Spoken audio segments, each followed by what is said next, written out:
Kool TV proudly presents Raceland Rams softball as the Kool Hit Sports Network brings you coverage of the Rams live from Raceland, Kentucky.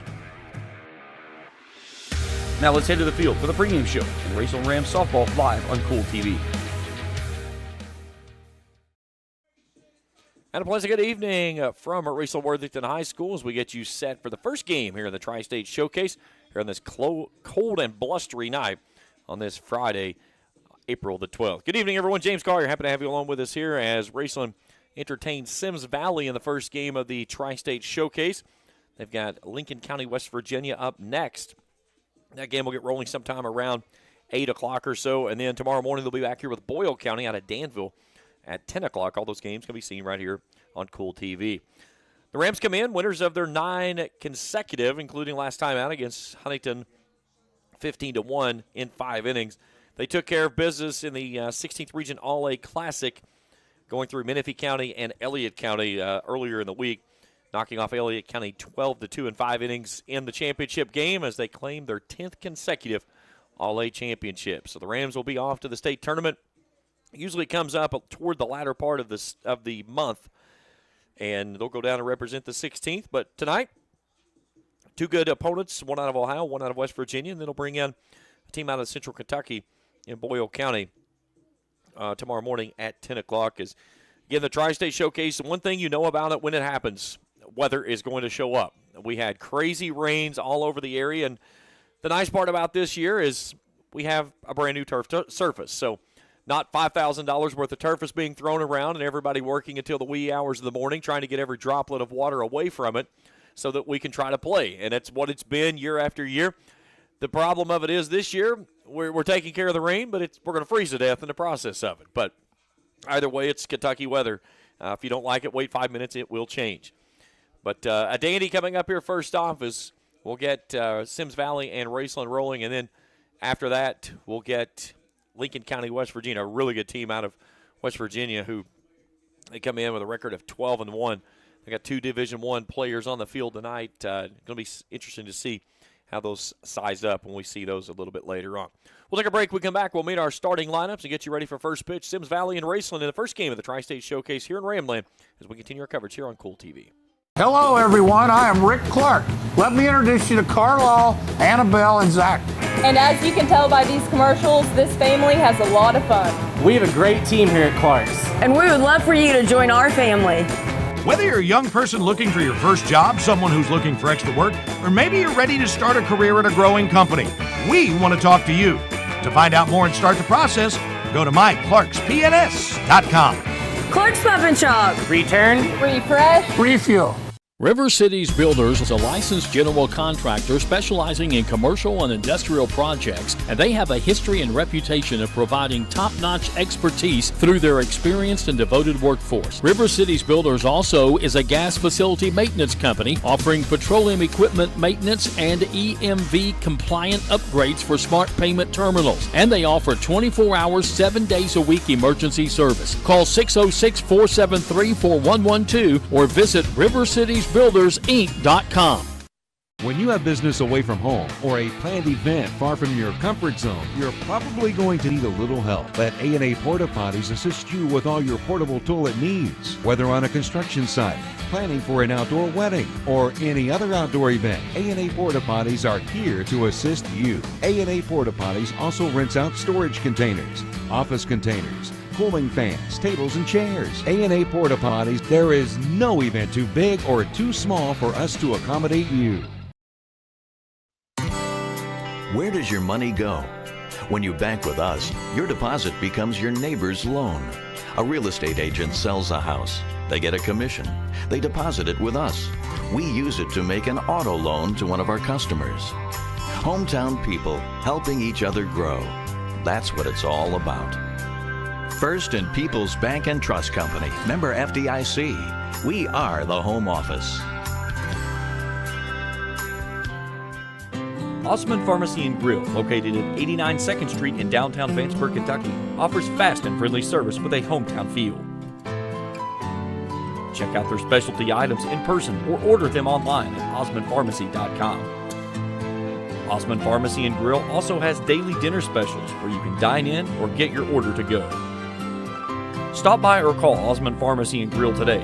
Osmond Pharmacy and Grill, 89 2nd Street in downtown Vanceburg.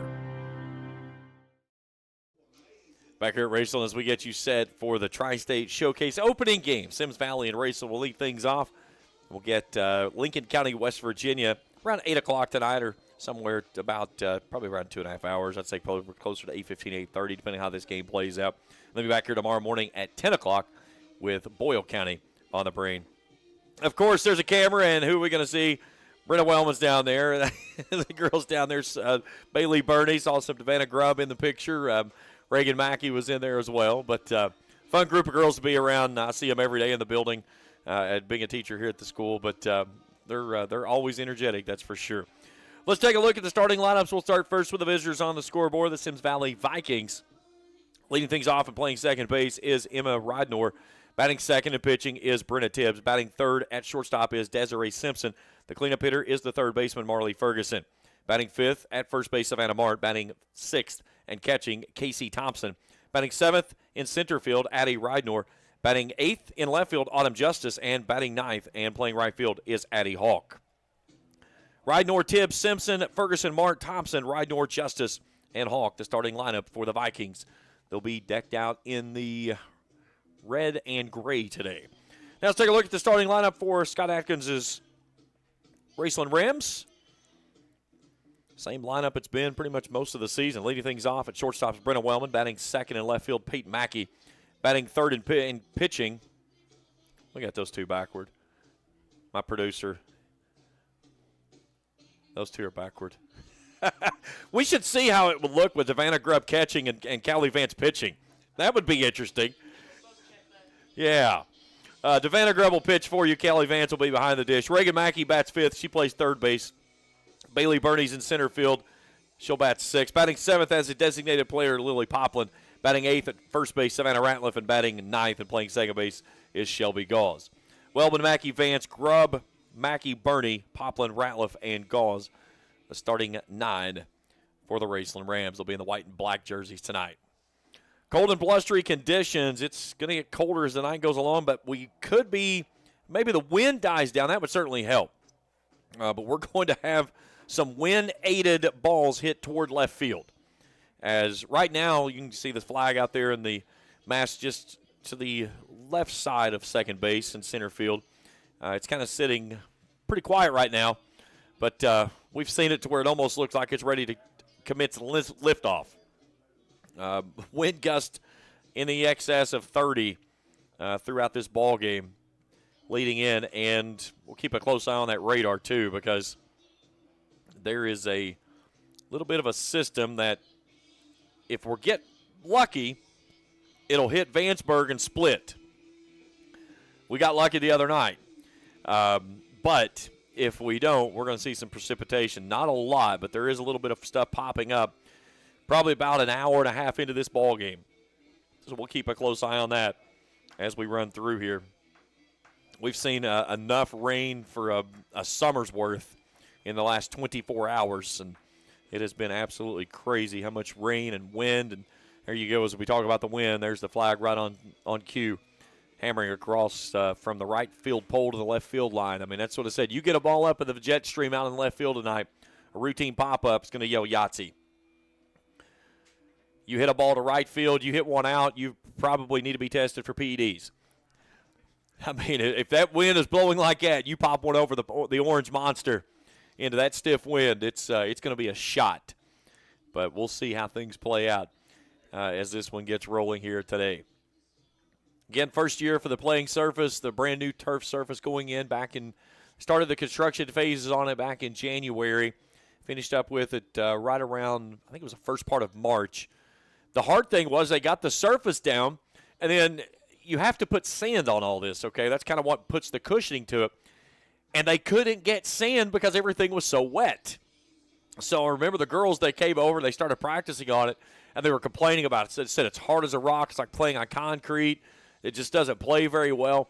Well, then it finally dried up, and the sand showed up, and they got the sand put down and dragged in with the turf pellets and everything. And then the next day you talk to them and like it's the greatest thing ever.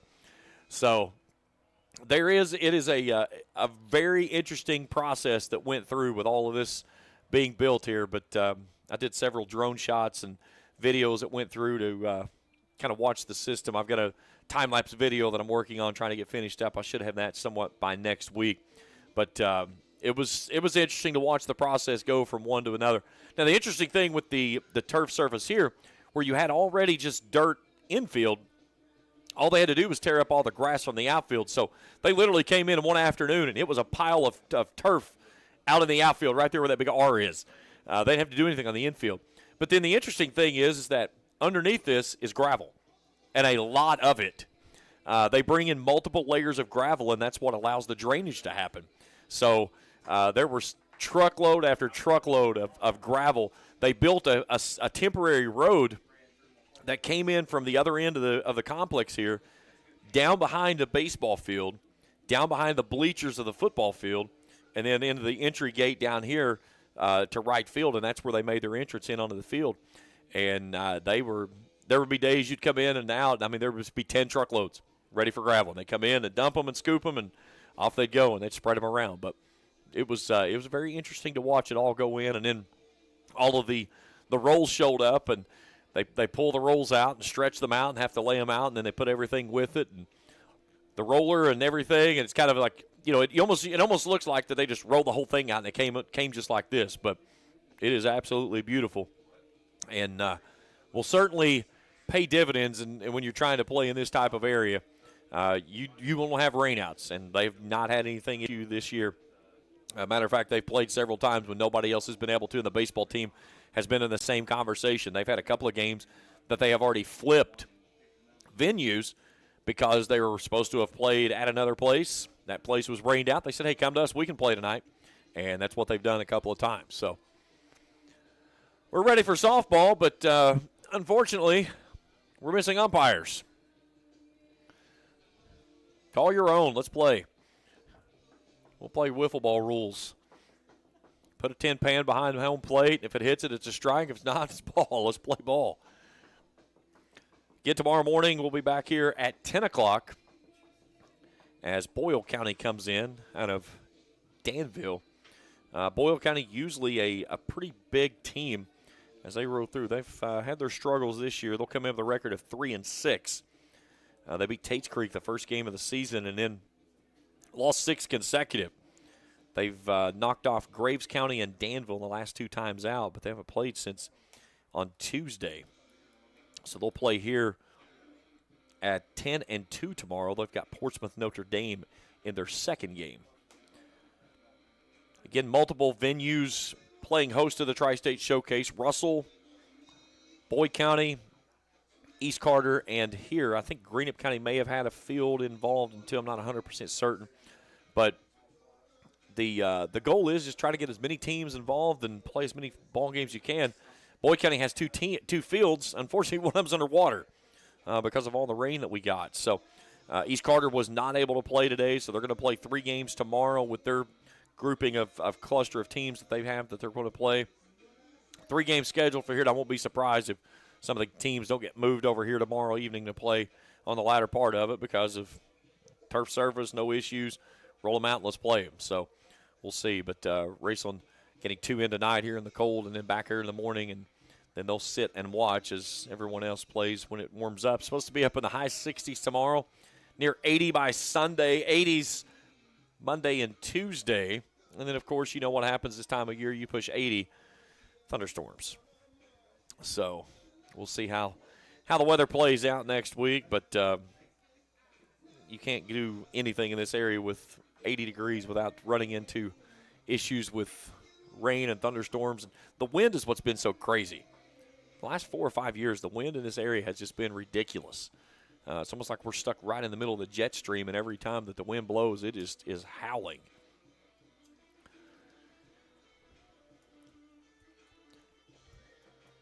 You know, everybody got the memo that the game started tonight at 6 except for umpires. Somehow they did not get the memo. So let's go ahead and step out for a break. We come back. Hopefully our umpires are here, and we'll be ready for some softball. Symmes Valley and Raceland up first in the Tri-State Showcase after this on Kool TV. If you can picture yourself in a better job and a better life, there are thousands of openings in Kentucky right now. And with the Work Ready Kentucky Scholarship, you can prepare for many of them tuition-free. Good at Ashland Community and Technical College. This scholarship offers 100% free tuition for classes that can prepare you for a great job in healthcare, advanced manufacturing, and more in as little as 13 weeks. Get started today at workreadykentucky.com. Fall hunting season is here, and Border Sporting Goods has your best selection of Hoyt and Matthews bows, as well as 10-point crossbows with a full selection of accessories for all your hunting needs. Borders also offers a full selection of shotguns and rifles with plenty of ammunition and reloading supplies, along with a wide selection of benchmark and case knives. Borders is your headquarters for the largest selection of Liberty gun safes in the area, no matter how big or small you need to keep your firearms safe. Before your next hunting excursion, stop by and stock up at Border Sporting Goods, US 60 West in Ashland. If you're looking for a complete discount pharmacy with old-fashioned service and excellent prices, look no more. Since 1979, Stultz Pharmacy has provided our area with the finest in pharmacy care, 24-hour emergency prescription service, free delivery, and drive-through service for prescriptions. Stultz Pharmacy continues to fill all of your expectations. They carry a nice selection of gift items. For hometown service, see the professionals at Stultz Pharmacy in Greenup. More than you expect from a pharmacy. Stultz Pharmacy. When you want real, authentic Mexican menu items, you want Tres Hermanos Nunez. Accept no substitutes. None compares. Fajitas, tacos, burritos, quesadillas, chimichangas, even vegetarian choices. A kids menu, desserts and salads, a tasty, budget-pleasing selection for you and your family, unlike any others. Should be your first and only choice for authentic Mexican all throughout the tri-state. Ashland, Greenup, Grayson, Paintsville, Canova, South Point, Olive Hill, and Cannonsburg. Tres Hermanos Nunez, the best around. I'm April Perry, the CEO of Kentucky Farmers Bank. On average, our employees have been with Kentucky Farmers Bank for over 10 years, and that is important to you and us. We want you to know who you are dealing with. Whether you are financing a new home, buying a car, or remodeling your kitchen, Kentucky Farmers Bank is the better bank for all your needs. Kentucky Farmers Bank, the better bank for all your financial needs since 1931. Located in Ashland, Summit, and Catlettsburg. KentuckyFarmersBank.com. Member FDIC and Equal Housing Lender. Back here at Raceland, still no umpires. Listen, we've got the camera angle. We could call it from the booth. I mean, we've got a direct shot straight in from center field where we can see the corners and top of the zone, and not a good start here this evening. Looking at Raceland, again, 9 in a row. They took a tough one and lost to Greenup County before heading off to the beach. They went perfect down at Fort Walton Beach in Florida. Henry County, Corbin, Middlesboro, South Oldham, Owensboro, and Russell County, all victories. All of them played to 7 innings except against Owensboro, in which they won that one 16-0 in 4. And since they've been home, they've played 3 games, and they've outscored their opponent 47-4. And Menifee County 20-1 in 3 innings. Elliott County 12-2 in 5, and then they went to Huntington on Wednesday and won that one 15-1 in 5. Looking in that ball game, Rams hit the ball very well. 17 hits to push across their 15 runs. 1 double, 3 home runs. Brenna Wellman, Lily Poplin, and Callie Vance all go yard. Savannah Grubb, 5 innings, 4 hits, a run. It was unearned. Struck out 7, did not walk a batter.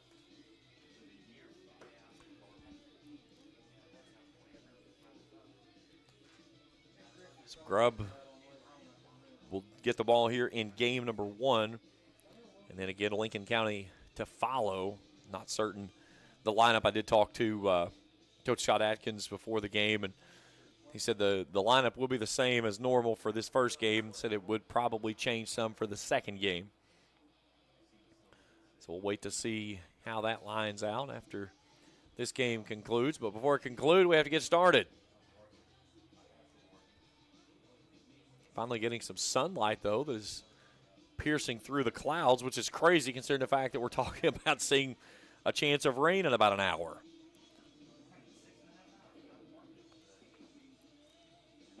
Again, we've got just a slither of hope if it'll just keep sliding just a little bit, kind of a little bit southwest. We probably will miss the most of it. Most of it is headed toward Grayson and Moorhead, the heavier parts of it, I should say. But there's a couple little bands there that's drifting across the river about 7:30 and 8 o'clock. That we could see some rain. We have seen rain every single day this week. The river is up and rising, and all the lakes in the local area have come up tremendously overnight. I know the local lake back where I'm originally from in Grayson, it's risen 4.5 feet in the last 24 hours, and it's 5.5 feet over Summer Pool. So crazy how much rain that we have had just in the last few days. And I know last week was a crazy week as well with all the tornadoes and the high winds and the rain as well there. So I know I could probably buy a small farm of goats and put in my yard to eat the grass, and probably they could still not eat all of it. I could hide a small baby in a couple of the pods in my yard right now because it's so deep.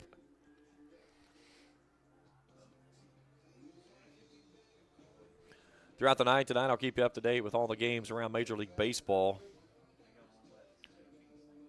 We'll peek at those here in just a second.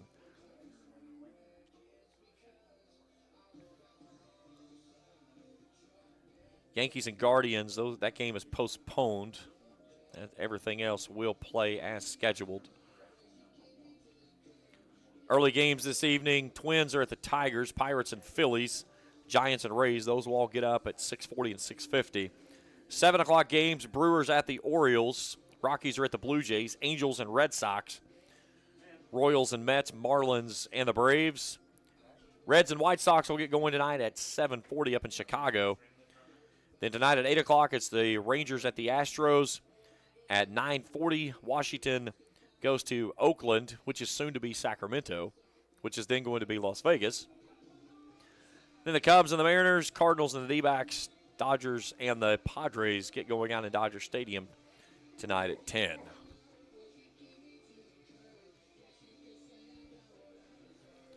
So a game scheduled for 6 o'clock is missing the important elements of the field of the two umpires. Maybe they got heisted during the solar eclipse. There was some crazy stuff went down during that period for sure. So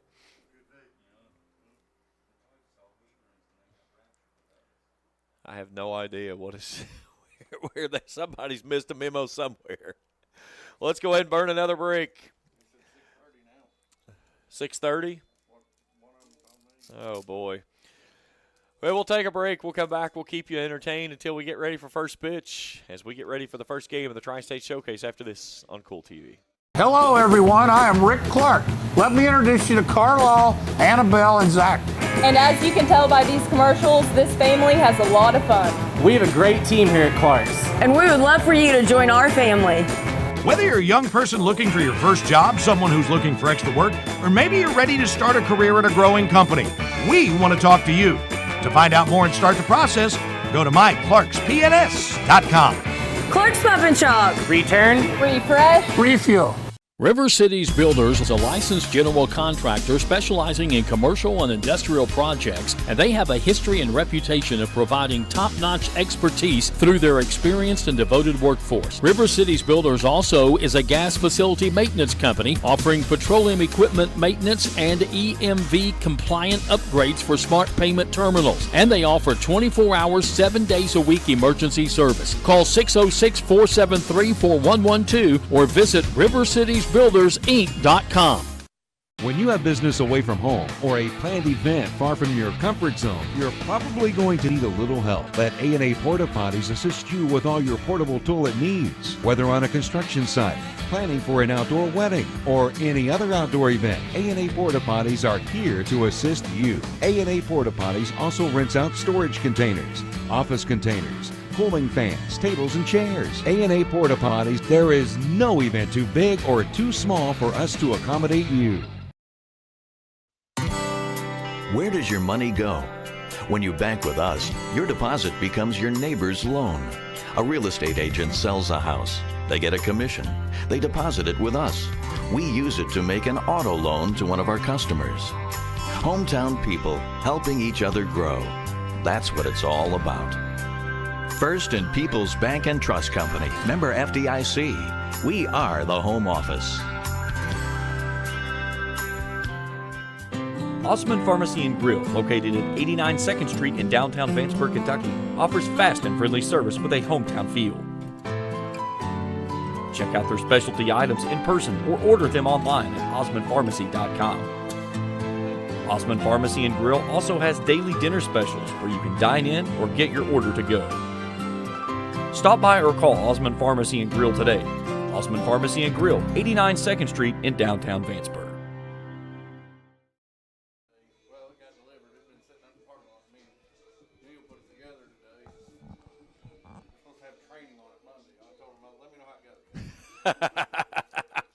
Just plug it in. What's the worst that could happen?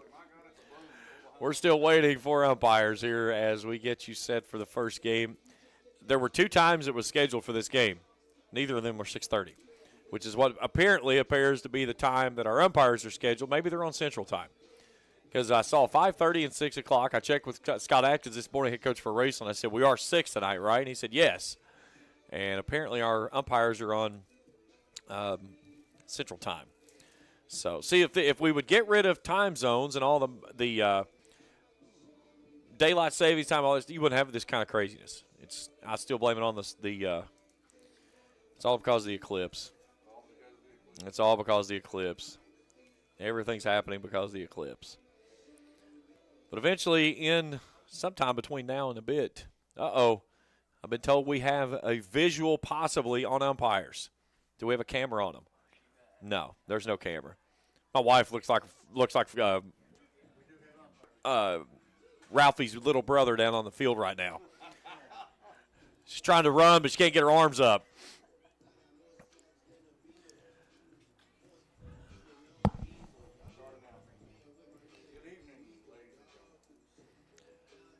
So umpires are on the premises, 17 minutes late, so we'll dock them at least $170 tonight. Yes, sir.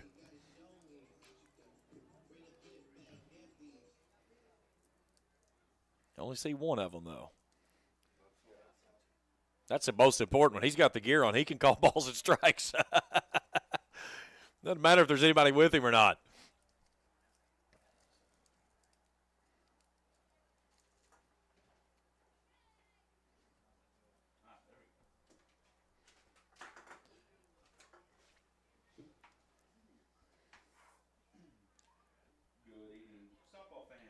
All right, so we are going to meet our starting lineups. Let's run through them real quick. Again, it's been so long since we've done it. Let's go ahead and take a look at them.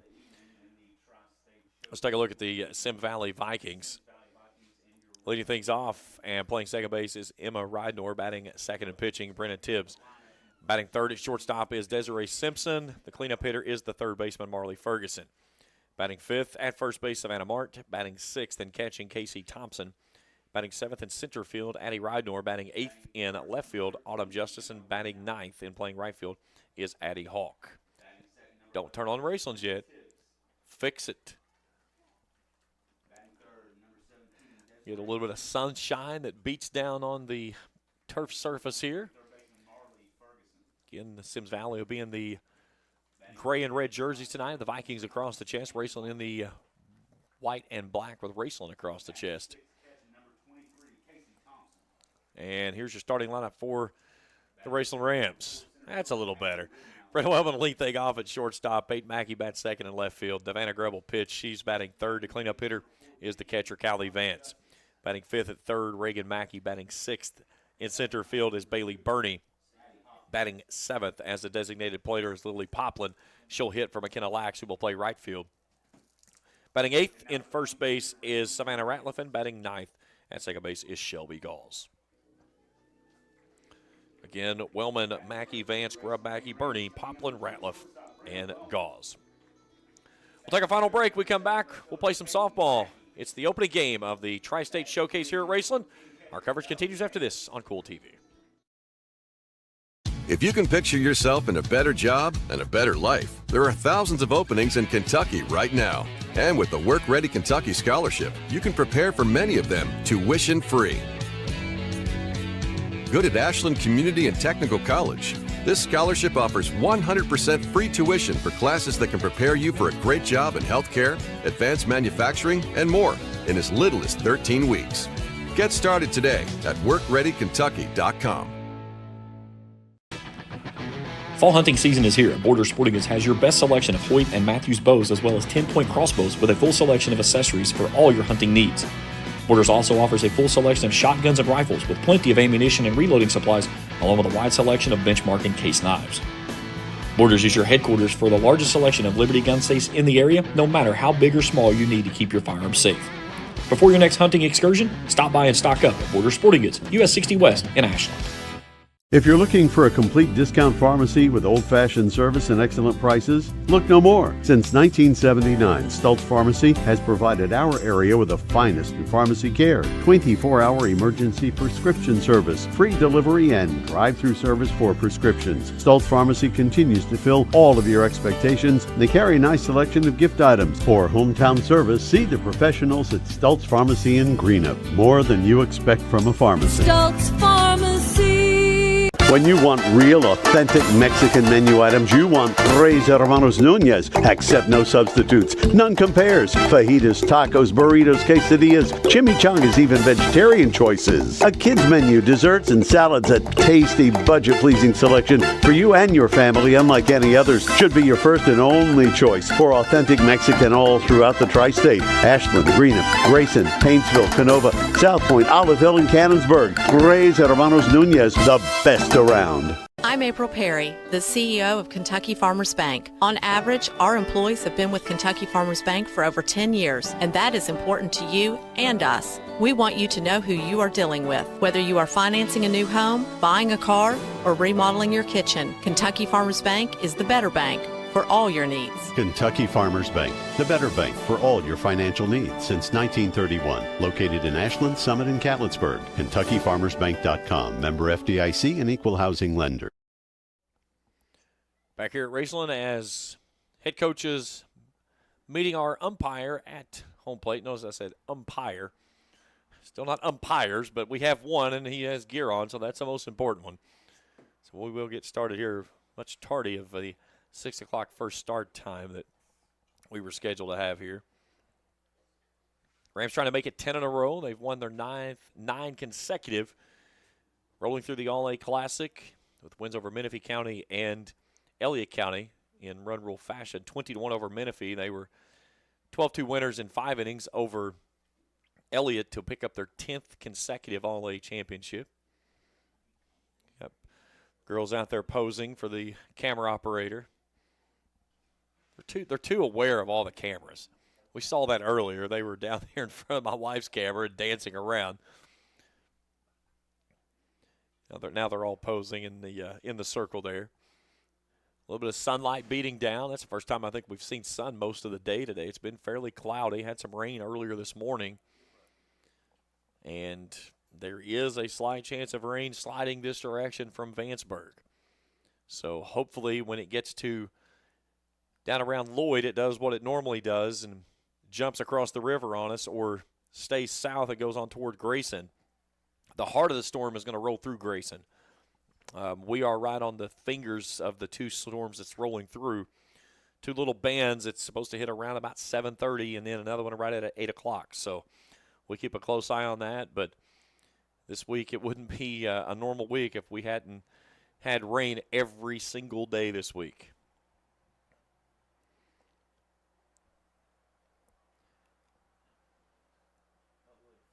I don't know if we're stalling for the other umpire or if we're making dinner reservations for next weekend, or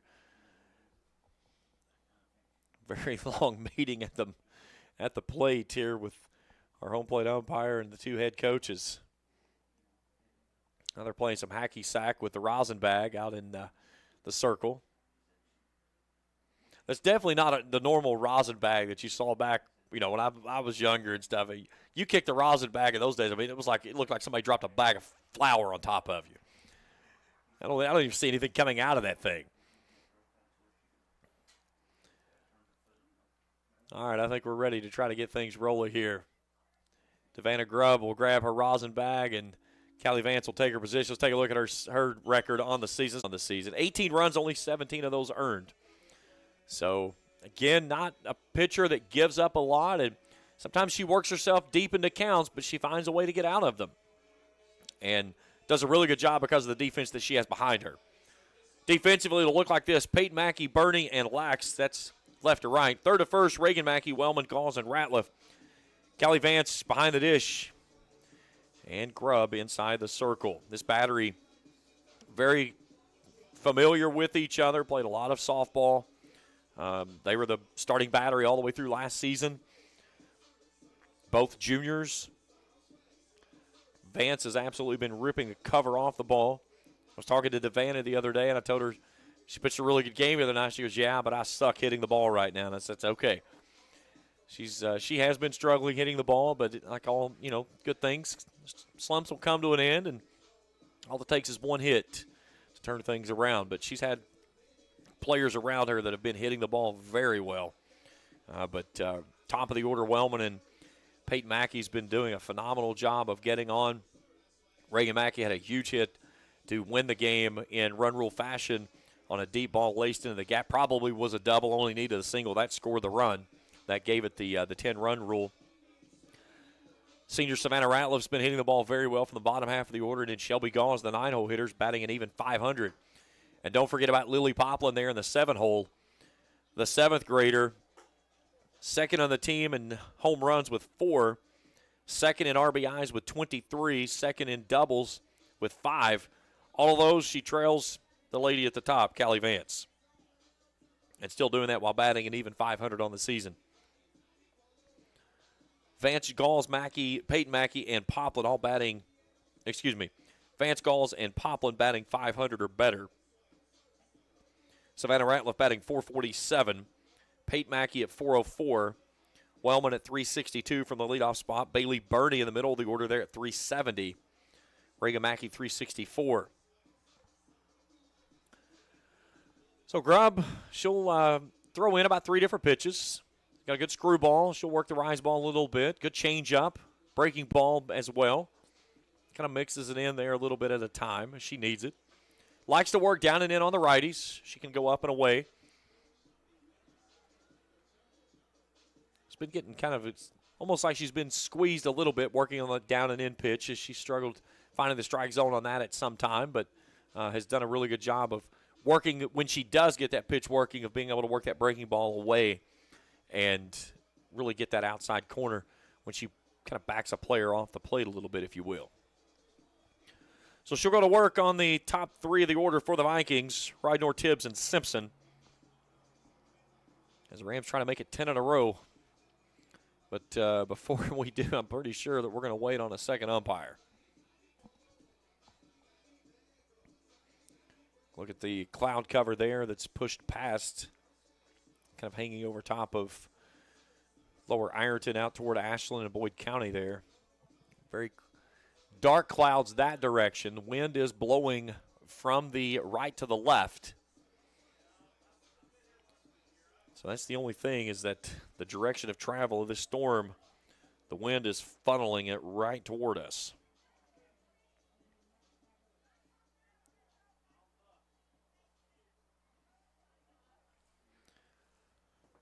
Now we're back to hacky sack. We've effectively wasted 30 full minutes here tonight. We've yet to throw the first pitch. Well, join me tomorrow morning right here on the Kool Sports Network on Kool 105.7 FM for Let's Talk Sports. I'll break everything down from around the world of sports, including my take on the latest hiring of the new head coach for the UK Wildcats, Mark Pope. And of course, if you know anything about me, I am not a UK fan, but I still have plenty to say about this hire. We'll talk about that, check around all the scores for Major League Baseball. This whole thing with Shohei Ohtani and the interpreter, I still have a lot to say about that, and I think there is a lot to come out of this. And Major League Baseball is trying to do everything they possibly can do to sweep this stuff under the rug and make it go away. And I just don't know how you're going to make $16.5 million disappear. and somebody that is involved with that not be accountable for it. It was the greatest quote of all time was after all of that broke when Pete Rose came out and said, if only I'd had an interpreter back in the 70s and 80s, he said, I'd be scot-free.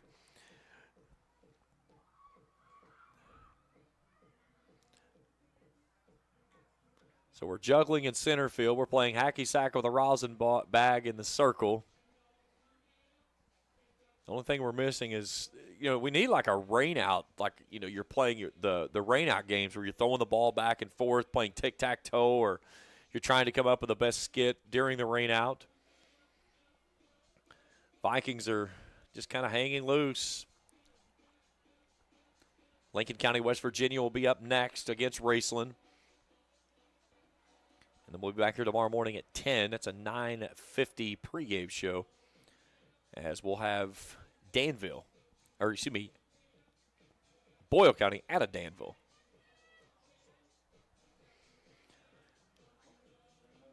All right, so I believe our second umpire has arrived. I don't care what time that we're on. It's still late.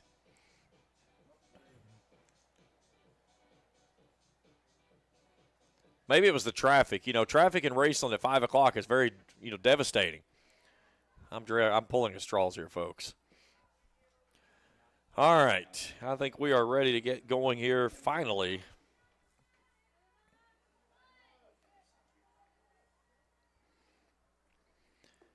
As Emma Rodnor will lead things off. Starting from the right-handed side as Devanna Grubb gets ready to go to work.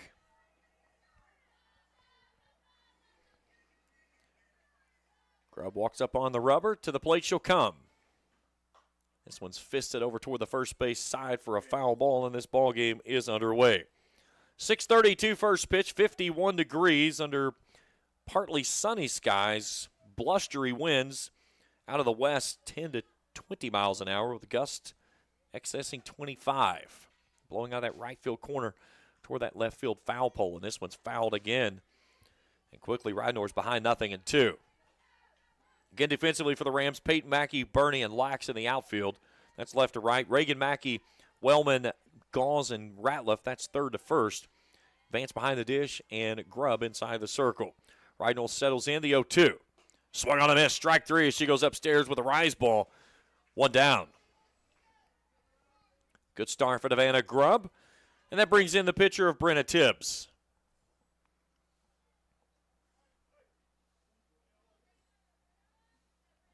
Did not have any statistics that I was able to find on Symmes Valley, so that's why you'll notice no graphics for that.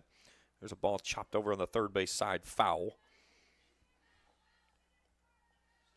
Some people, they complain about Kentucky and how everything is set up, and I remind people so many times, you have no idea the resources that we have from the KHSAA website, which, by the way, is going away, and all the access that we have to current rosters, statistics, and everything until you deal with some of these other states. Nice play there by Brenna Wellman for the second out of the inning. That brings in the shortstop, Desiree Simpson. But sometimes you'll get on states' websites and you find a roster that's from 3 years ago, if there's even a roster there, and then good luck even trying to find stats. This one's fisted foul over top of the third base dugout. Really good job with Grubb right now, staying it on the hands. Fan there on the backstop, sitting underneath us. They're not watching the game because they are completely covered up head to toe in the blanket. A one pitch, one hopper over to Mackey. She'll field and throw in a clean inning for the Rams as Symmes Valley goes in order in the first. We head to the bottom of the first, scoreless with the Rams coming to bat after this on Kool TV. JD Flooring 2017 Ashland Road Greenup has been family owned and operated for over 30 years, featuring top-of-the-line material, guaranteed installation, and absolutely no one can beat JD Flooring's price. Need to replace your current flooring in one room or the entire house? Call JD Flooring in Greenup, 606-473-0411 for a free estimate. A call can get your house ready for any occasion. You'll absolutely love your new flooring from JD Flooring, 2017 Ashland Road, Greenup. The Greenup County Public Library system is the best. Read the latest bestsellers in large print, regular print, or audio CDs. You can also check out movies or place a hold on a book on our website or call one of the library locations to place a hold. There are community meeting rooms available by reservation at all locations for clubs and organizations. And be sure to check out the Jesse Stewart collection at the Greenup County branch. Check them out on Facebook and Twitter. Scoreless as we go to the bottom of the first inning with Raceland coming to bat. Wellman Mackey advanced to square things off against Brenna Tibbs, the lefty inside the circle. So far, both of her pitches that she's brought toward the plate, though, have missed low, but she has a lot of velocity. I've talked to several people about this team, and she was one of them they instantly pointed out. So far, she has been low, low, and lower. Sometimes you see pitchers that will come in and they do that, and then the first pitch they do, they put one right down the pipe, and they just groove it.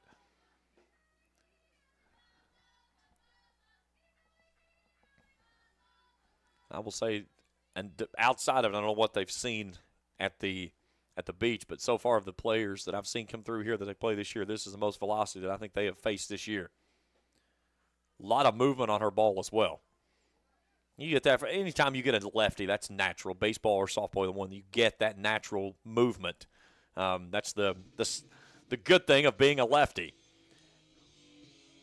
The problem is that she's not been able to control it in the warm-ups. Now, kid, let's see what happens when you put a batters in a batter's position. I've seen pitchers before, they'll throw it all over the backstop, and then they come in and they just lock in. So Tibbs will square things off against Brenna Wellman, the shortstop. Wellman batting 362 on the season, 17 hits, 7 driven in with a double and 14 walks. Leads the team in walks. Also 22 of 22 in stolen bases.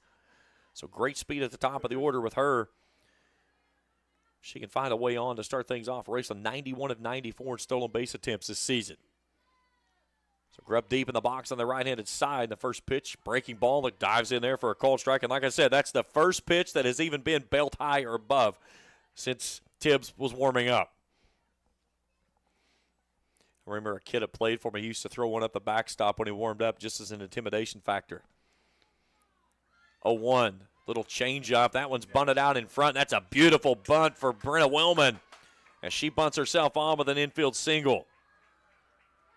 Just put it out in front of the plate, and it deadened right there before Thompson could get to the ball and make a throw to first. So the leadoff runner aboard for the Rams, and that brings in the left fielder of Peyton Mackey.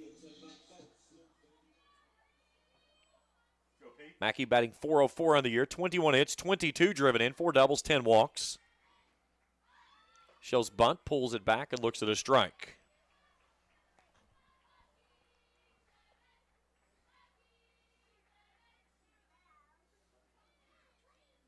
Mackey with 1 home run on the season. No triples. Rams only with 2 triples this year. Reagan Mackey with 1, Shelby Gauls with the other. Here's the 0-1. That one's downstairs. Nice job by Thompson to keep that one in front of her and hold Wellman over at first base at the count evens at 1-1 with the sunlight beating down on the playing surface once again. First time we've seen this much sun all evening. Here's the 1-1.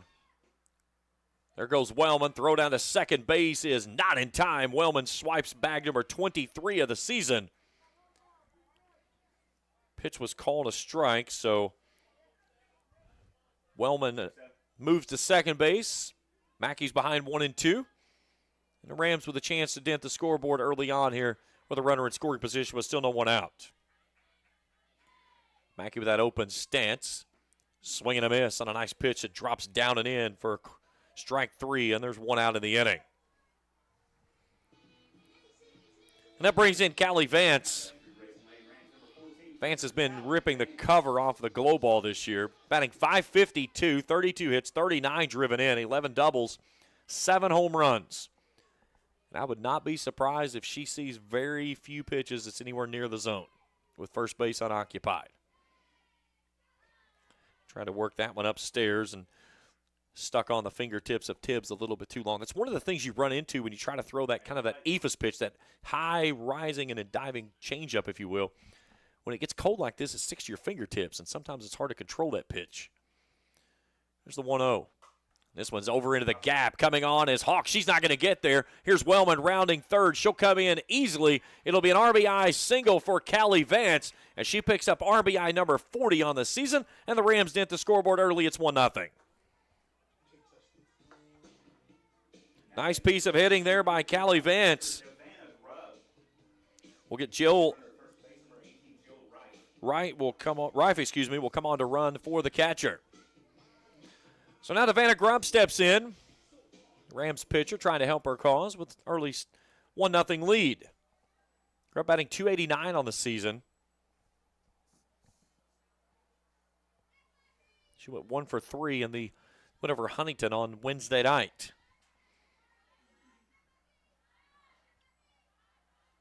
Rife 13 of 14 in stolen base attempts over at first base. And the first pitch misses high for a ball, 1-0. Get him on, get him over, get him in. That's the old adage.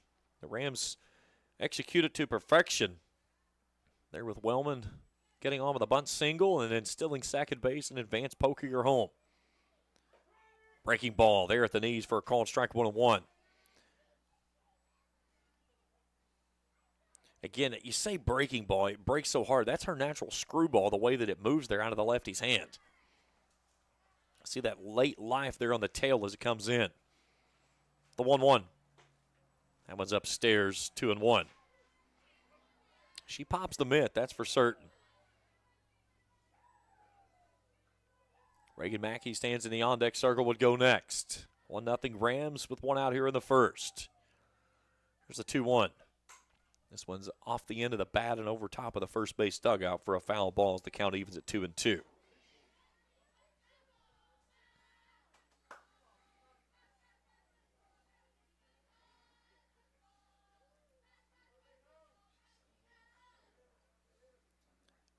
The 2-2. Downstairs and it's full. Now the question is, will Scott Atkins send Rife on the payoff pitch here with only one out in the inning?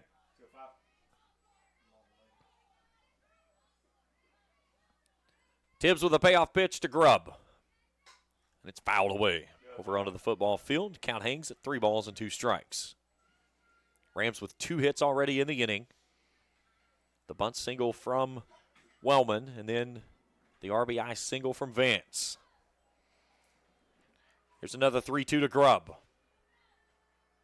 Downstairs, no, called strike 3. 2 down in the inning. So both outs in the inning recorded by Tom via strikeout. One swinging, one looking. And that brings in Reagan Mackey. Mackey batting .364 on the year, 16 hits, 17 driven in with 3 doubles. 1 triple, 1 home run in the season. The home run was the first home run of the year on the new turf. And that 6-1 win over the defending region champs, Rowan County, in which she had a grand salami out of here. That's at the top of the zone. Throw down to second base is in time. And Rife gets caught stealing for only the second time this season. Thompson delivered a good throw to Simpson, who dropped the tag. The Rams dent a scoreboard. They get a run on 2 hits. We're through 1 0 Raceland. Back after this on Kool TV. Spring fishing season is just around the corner, and Border Sporting Goods is your fishing headquarters for rods and reels from G. Loomis, St. Croix, Fenwick, Lewes, Daiwa, Shimano, and Abu Garcia. No matter what species of fish you are targeting, Borders has the perfect setup to make your next trip on the water a success. Borders has baits in every style and size with a wide selection of tackle from Berkeley, Strike King, Zoom, Z-Man, Bandit, and many more. Before hitting the water for your next fishing trip, stop by and stock up at Border Sporting Goods, US 60 West in Ashland. Kentucky Christian University is a private, nonprofit university located in the beautiful foothills of eastern Kentucky in Grayson. KCU offers both undergraduate and graduate programs, including the Teacher Leader Master of Arts in Education degree. They also have an array of competitive sports. Kentucky Christian University is committed to focusing on Christ, while helping students build character and prepare for their future careers. Visit kcu.edu to learn more or to schedule a visit to campus. 1-0 Raceland as we go to the top of the second inning. Two up this inning, 4, 5, and 6, Ferguson, Smart, and Thompson. Rams got a run across in the first as Brendan Wellman came around in the RBI single from Callie Vance, and that's currently where we stand. If it's your first time with us here on Kool TV, hit that subscribe button, give us a thumbs up. If you see something you like, hit that bell. Each time we put out new material, you get an alert there on your mobile device. Raceland will play Lincoln County, West Virginia next, and then tomorrow morning back here at 10 o'clock against Boyle County. Nice pitch on the outer half of the plate there by Devana Grubb as Marley Ferguson steps in, taking her first hacks. Third baseman for the Vikings.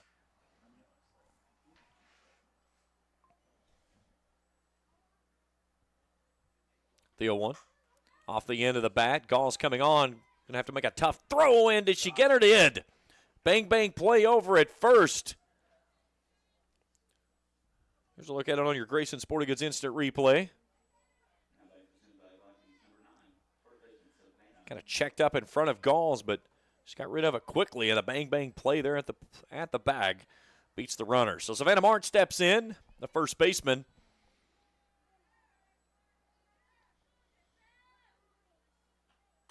This one's right at Galls, who comes forward toward the first base side and makes the grab. 2 down.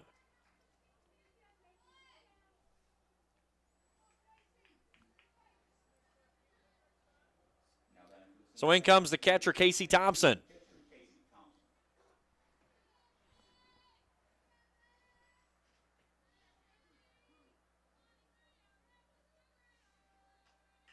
This one's fouled right past the head of the umpire to the backstop, 0-1.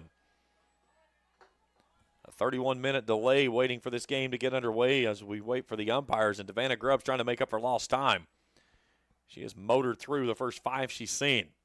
She's back to work. This one's fouled away off the end of the bat. It's 0-2 to the catcher for the Vikings.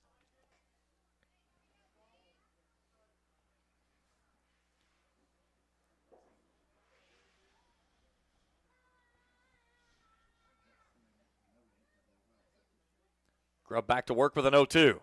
Swung on a miss, strike 3. Good morning, good afternoon, good evening. 6 pitches she needs to roll through the second as the Rams go to the bottom of inning number 2, leading 1-0. We're back after this on Kool TV. At First National Bank, we strive to make every person that walks through our doors feel like family, because to us, you are. For over 120 years, we have lived in and served the families of Kentucky with genuine care through the good times and the bad. Come and see the difference banking with family can truly make for you at any of our 7 locations, or visit our website at www.fnbgrayson.com. First National Bank, member FDIC. Not only is State Senator Robin Webb proud to support and congratulate our youth in all their endeavors in and out of the classroom, but your State Senator Robin Webb is also proud to support and work for all the adults in her district. Robin Webb strives to put forth the best for youth and adults alike. Whether it's in Frankfort or here at home in her district, know that Robin Webb puts you first in all of her decisions she makes. State Senator Robin Webb strives harder every day to make Kentucky a better place to work, live, and have fun. 5, 6, and 7 do up this inning. Reagan Mackey will return to the plate as she was at the plate when Rife got caught stealing there to end the first. But Devana Grubb, 13 pitches through 2 innings. And she maintains a 1-0 lead as we go to the bottom of inning number 2. Mackey, Bernie, and Poplin, the 3 that'll go.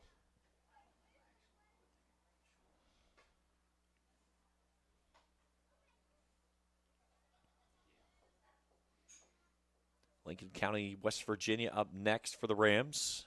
A 12-1 team rolling in here. Raceland on the season stand at 15-2. The bats out of their 2, though, both of those district losses here at home to Russell and Greenup.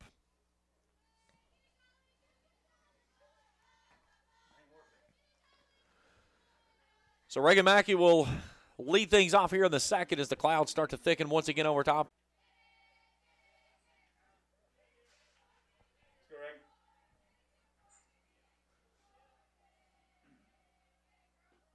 Tries to spin that one in there, but it misses low for a ball. Tibbs has a lot of movement on all of her pitches, no matter whether it's a breaking ball or a screwball. That screwball still moves almost like a curveball, but with way more velocity. There's the 1-0. That one's upstairs. You could see that late life there, right about 3 feet in front of the plate. Starts to dive in on those hands of the right-hander. Good hitters count here for Mackey. Tibbs back to work. The lefty slings it to the plate. That one's upstairs, 3-0.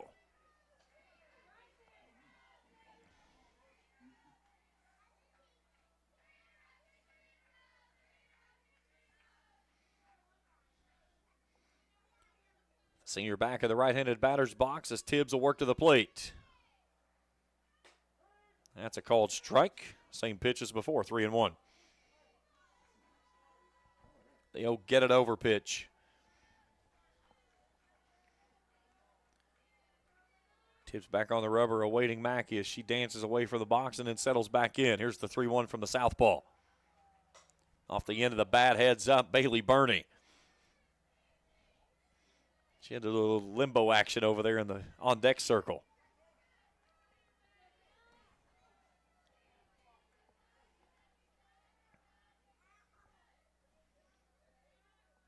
Here's the 3-2. Low ball 4 and a leadoff walk.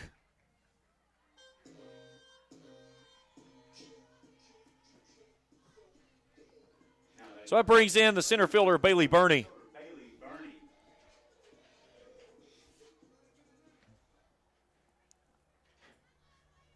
Burney, a .370 hitter on the season, 17 hits, 8 driven in, 4 doubles, 5 walks.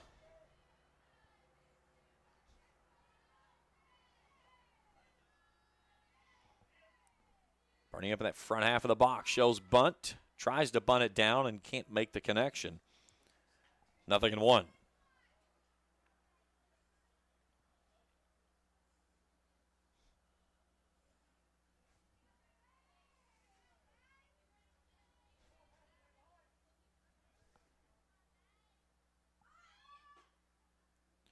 Again, Burney shows bunt, pulls this one back as it stays upstairs. Count evens at 1-1. Rams have shown they don't care to play a little small ball. And they've got good speed with Burney at the plate. Little gust from the gods kick up as Burney steps out and checks the wristband again.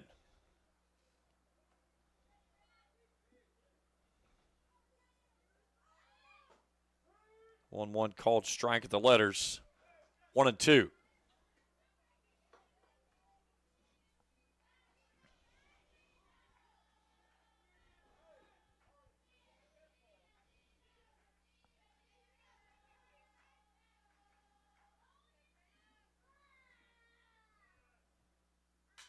This one's right at the third baseman, who makes a great catch as Ferguson picked it off the turf. Mackey dives back in safely over at first, but a heads-up play there by Ferguson at third at the hot corner. There's a look at it on your Grayson Sporting Goods instant replay. Mackey just getting back in there safely on the dive. So it brings in Lily Poplin. She hammers this one out too short. This could be 2-6-3 double play. Simpson takes it herself. And a twin killing for the Rams ends the second. 1-0 as we head to the third after this on Kool TV. JSB Industrial Solutions, Inc. is owned and managed by Shane Wallingford to be a solutions provider for manufacturers tailoring to their specialized needs. It was created with the vision that good communication among all parties will provide the best answer to the problem. From ball mills used in pulverization to custom design of equipment or components, JSB Industrial Solutions, Inc. will gladly work with clients to resolve the issues that are prevalent. Their vision is to make your project their successful business. JSB Industrial Solutions, Tollsboro, Kentucky. Rev up your autumn adventure and refuel at Clark's Pump and Shop. Make a pit stop and treat yourself to our assortment of snacks and drinks. Clark's Pump and Shop has the perfect treats to satisfy your fall cravings. From our seasonal lattes and iced coffees to specialty donuts and desserts. Don't just fuel up your vehicle, fuel your taste buds at Clark's Pump and Shop, your ultimate road companion. Clark's Pump and Shop. Return, refresh, refuel. Top of the third inning, 7-8 and 9 due up this inning for the visiting Vikings. Addie Rydnor, the center fielder, will lead things off. Rydnor, Justice, and Hawk. The three that will go for the visiting Vikings here in this inning. Swing and a miss on the breaking ball.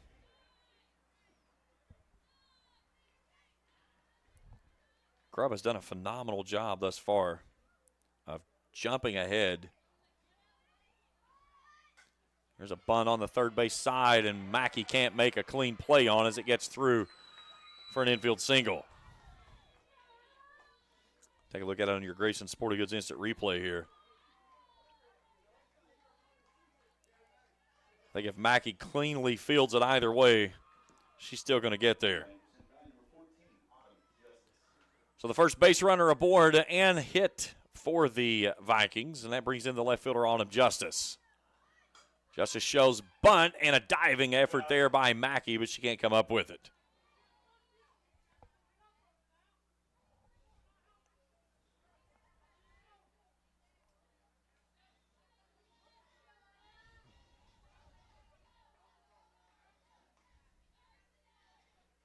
So far, Savannah Grubb has worked ahead in every batter that she's faced. That's the first ball that she's issued in the game. 17 pitches in, and it took 17 before the first ball went on the scoreboard. Pounding the zone, letting her team work behind her. Here's the 1-1. This one's bunted foul at the plate. That caught the foot of Callie Vance behind the dish. Looks like she got it right on the inside part of the knee there, she's saying.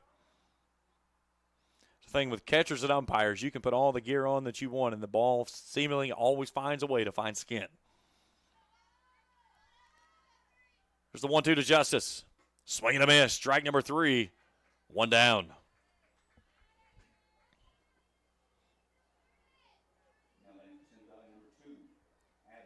Third strikeout for Devana Grubb, and that brings in the right fielder of Addie Hawk. Top of the order, 2 up of Rydnor, and the on-deck circle would go next.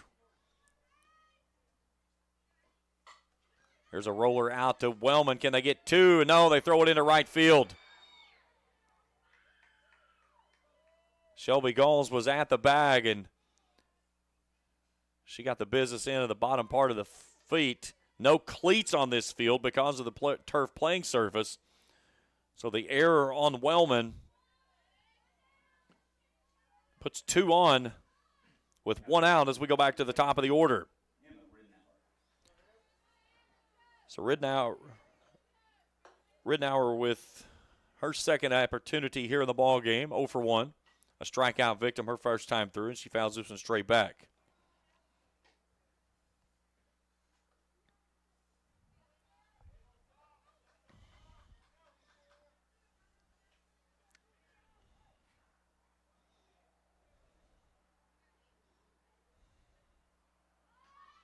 Shows bunt, pulls it down, and count evens at 1-1. So Symmes Valley getting their first hit of the ball game here to start things off in the third on the bunt single. They've got 2 runners on them after the wide throw from Wellman out at second base. Trying to get it over to Galls and turn 2 to get out of the inning. Instead, there's 2 runners on. 1-1. Swing and a miss. Climbs the ladder there. Ridnour comes up empty.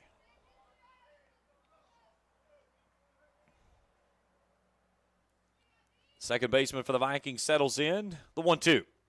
Swing and a miss. Goes upstairs, and she comes up with her 4th strikeout of the ball game. 2 down in the inning. So Brenna Tibbs steps in. She lined out softly to Wellman her first time through. Chance to help her own cause here, trailing 1-0 in the top of the third. That one misses upstairs for a ball. First batter that she's fallen behind in the count. That's the 11th batter that she's faced in this ball game. Grubb has been dialed in from the word go.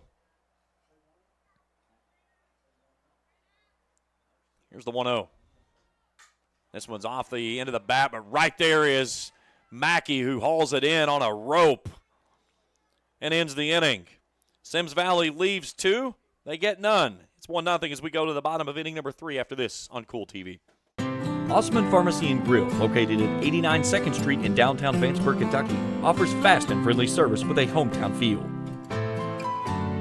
Check out their specialty items in person or order them online at osmanpharmacy.com. Osman Pharmacy and Grill also has daily dinner specials where you can dine in or get your order to go. Stop by or call Osman Pharmacy and Grill today. Osman Pharmacy and Grill, 89 2nd Street in downtown Vanceburg. When you have business away from home or a planned event far from your comfort zone, you're probably going to need a little help. Let A&A Porta Potties assist you with all your portable toilet needs. Whether on a construction site, planning for an outdoor wedding, or any other outdoor event, A&A Porta Potties are here to assist you. A&A Porta Potties also rents out storage containers, office containers, cooling fans, tables, and chairs. A&A Porta Potties, there is no event too big or too small for us to accommodate you. Bottom of inning number 3, Raceland in front of Symmes Valley, 1-0. James Carr, happy to have you along with us here. Crew this evening, our executive producers, Travis Altworth. Down on the field level cameras, Felicia Collier, happy to have you along with us here tonight. First game of the twin bill for the Rams in the Tri-State Showcase. Lincoln County, West Virginia up next, and then they'll be back here tomorrow morning at 10 o'clock as they'll bring in Boyle County out of Danville. Tri-State Showcase, usually 4 to 5 different schools playing host to different games around the area. East Carter, Russell, sometimes down at Greenup here, and Boyd County playing with 2 fields, but Mother Nature messing that up last night. One of Boyd County fields underwater. And East Carter, I talked with Derek Calhoun this morning. He said their field was just total muck, so they were going to stay completely off of it today, and hopefully they can play tomorrow.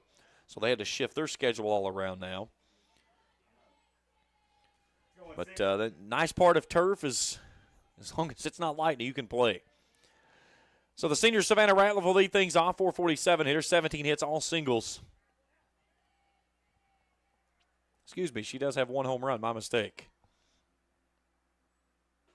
She looks at a pitch at the belt for a called strike. 0-1.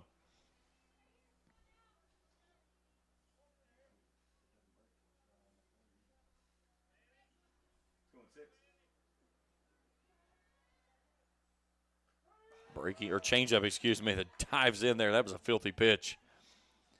Got her out on the front foot there looking for that screwball, and she did the old Bugs Bunny pull the string. 0-2 to the first baseman.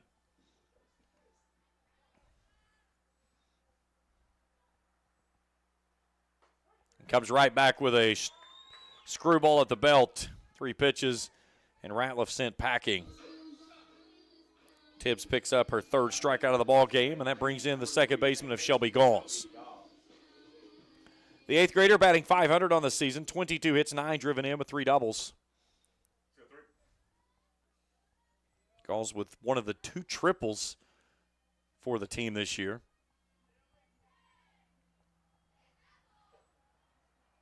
Changeup stays up out of the zone for a ball, 1-0. Raceland as a team batting .422 on the year. 32 doubles, 2 triples, and 16 long balls. Action there, the first base coach is blocked by Coach Wellman. 2-1. And they were all practicing their dance moves before the game today. I guess they got some workouts in. Maybe that loosened them up a little bit. Here's the 2-1. Tries to dive that one back on the outside corner, but it stayed off and low, 3-1. Good layoff there by the second baseman for the Rams. 1 down in the frame. Galls the 3-1. Outside corner called, strike 2.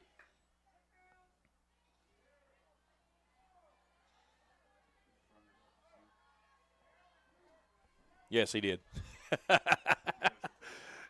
Payoff pitch coming. Chopper to the first base side off the plate right into the glove of Mart, who steps on the bag. 2 down. And it goes back to the top of the order and Brenna Wellman. Wellman a bunt single in the first and came around to score in the RBI single from Vance. Last time out for the Rams in that 15-1 win over Huntington, Wellman went 3 for 3 and went yard one time.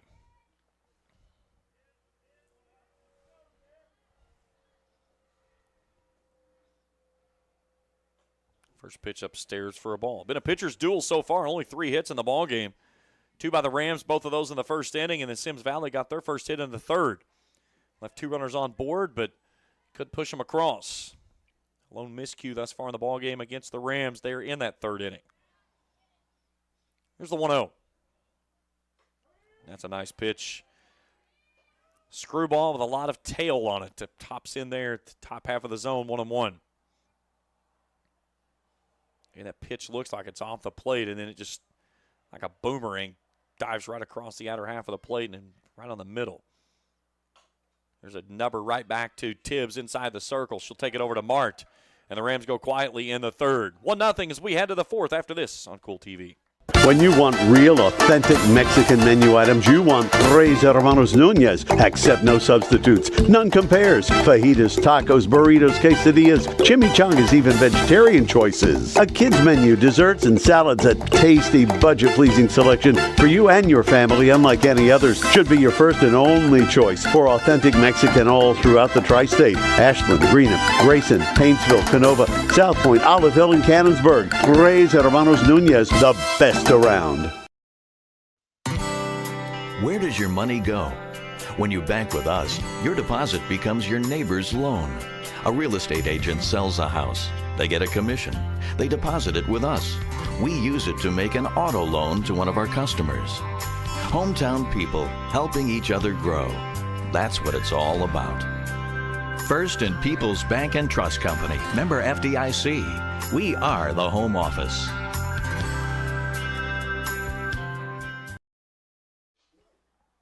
3-4-5 due up this inning for the visiting Vikings. Simpson, Ferguson, and Mart. 1-0 Rams leading it.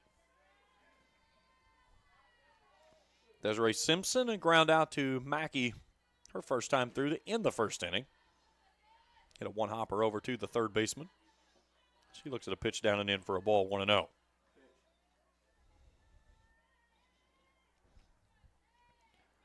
Pirates out to an early 1-0 lead over Philadelphia. That game in the bottom of the second up in Philly.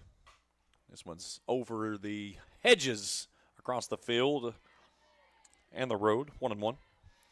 Giants and Rays underway. Second inning down in Tropicana. Brewers and Orioles just getting underway. That game's scoreless, as are the Rockies and the Blue Jays. 1-1. Breaking ball runs down and away, 2-1. Angels are at the Red Sox, Royals at the Mets, Marlins entertaining the Braves. Those games getting ready to get started. Tigers and Twins are delayed due to weather. Another 2-1 breaking ball, misses low, 3-1. First time that Grubb has issued 3 balls in an at-bat.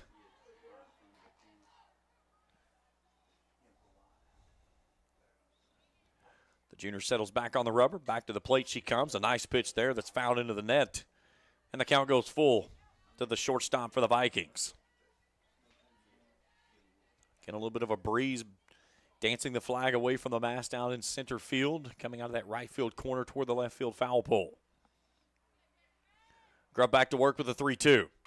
This one's off the good part of the bat, but it's foul. Got down on the fence. Nothing but a loud strike.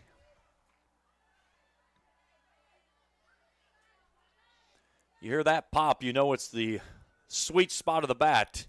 But just a little bit out in front of it was Simpson.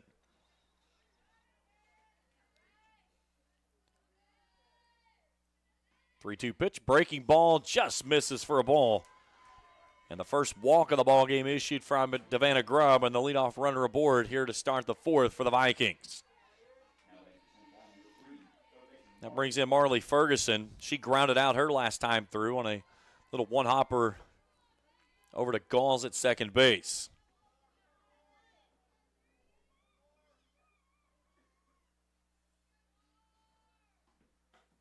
Takes a big, healthy swing and a miss on the curveball. 0-1.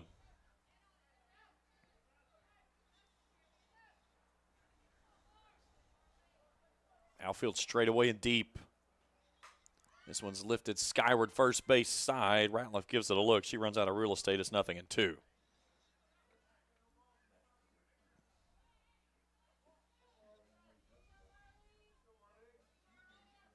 Nobody out. Leadoff runner aboard of Simpson, who drew the first walk of the ball game. 0-2.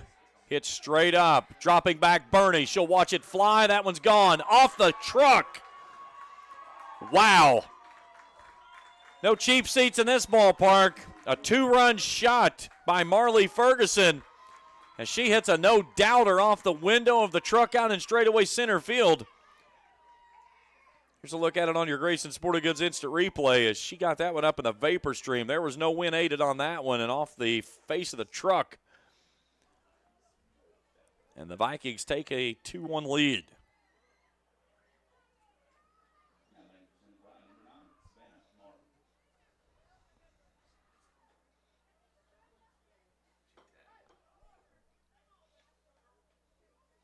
If I was the truck, I would be moving at this point.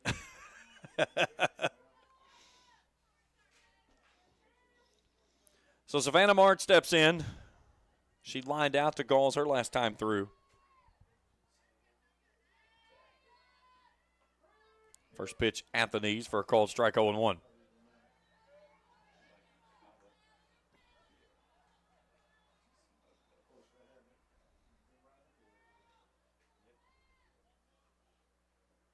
Try to get the changeup in there that misses. 1-1.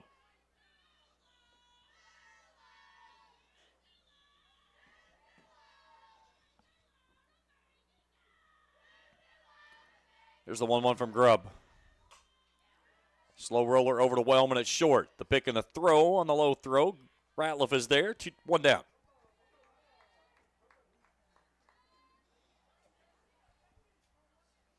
That brings in the catcher of Casey Thompson. Thompson struck out looking her first time through. So both teams now with 2 hits in the ball game.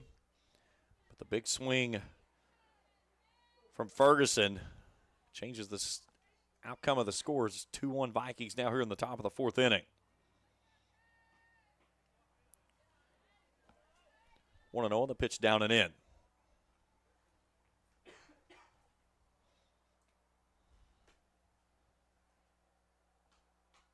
Fouled straight back into the net. I had a beat on that one, 1-1.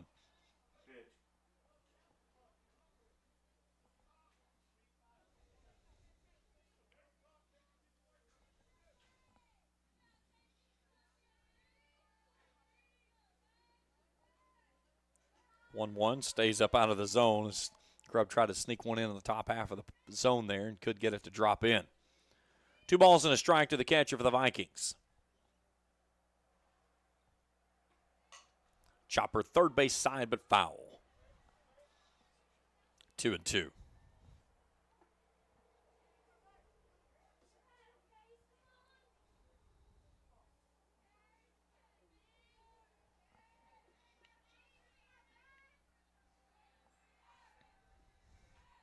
Swing and a miss. Nice pitch there. She goes up the ladder. That's 3. I'll say that's strike 3. 2 down in the inning.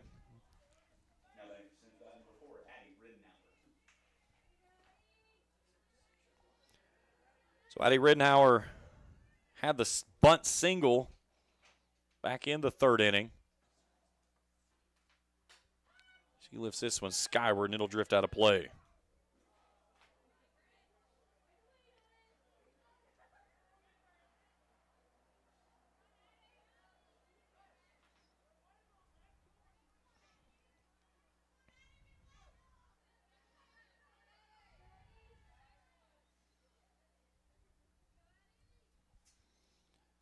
The 0-1. Down and in, 1-1.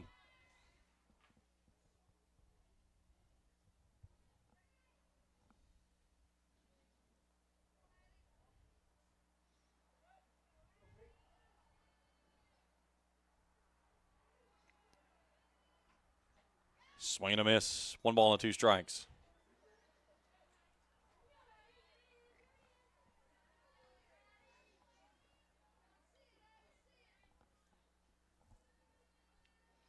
The 1-2.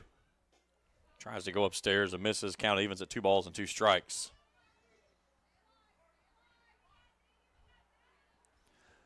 Two's wild across the board. Two across the plate this inning. This one's a little blooper right out in front of the plate. Vance makes the grab with ease, and that ends the inning. But the Vikings dent the scoreboard on the 2-run shot from Ferguson, and they lead at 2-1 as we head to the bottom of inning number 4 after this on Kool TV. Primary Plus is celebrating 40 years of its mission of quality, advanced, affordable health care. With over 11 primary care locations throughout the region, Primary Plus believes in our communities and our patients. The Primary Plus name means primary care plus so much more. Offering extended services such as women's health, pediatrics, dental, counseling, diabetes management, infusion services, and on-site pharmacy that offers free delivery. Primary Plus believes in connecting health care for you and your family and is always welcoming new patients. Learn more at primaryplus.net. If you can picture yourself in a better job and a better life, there are thousands of openings in Kentucky right now. And with the Work Ready Kentucky Scholarship, you can prepare for many of them tuition-free. Good at Ashland Community and Technical College. This scholarship offers 100% free tuition for classes that can prepare you for a great job in healthcare, advanced manufacturing, and more in as little as 13 weeks. Get started today at workreadykentucky.com. 2-1 as we go to the bottom of the 4th. Peyton Mackey, Callie Vance, and Savannah Grubb.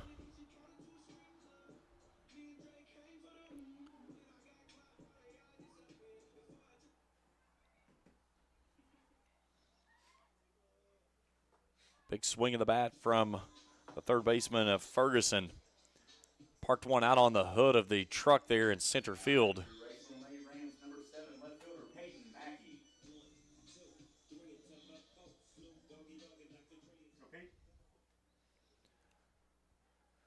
So Mackey starts things off. Struck out looking her first time through.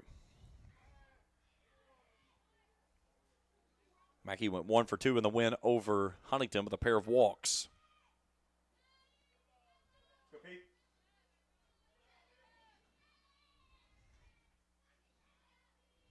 Tibbs nearly fell down as she started her motion there. That one missed, not by much.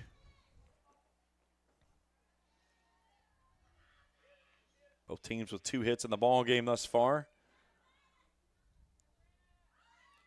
Mackey shows bunt, can't make the connection. 1-1.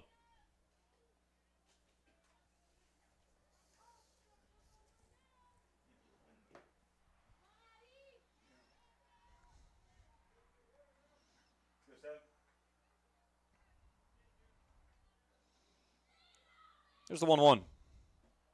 That one's off the catcher's shin guards, and away from her it goes toward the third base dugout. Count goes to 2 balls and a strike.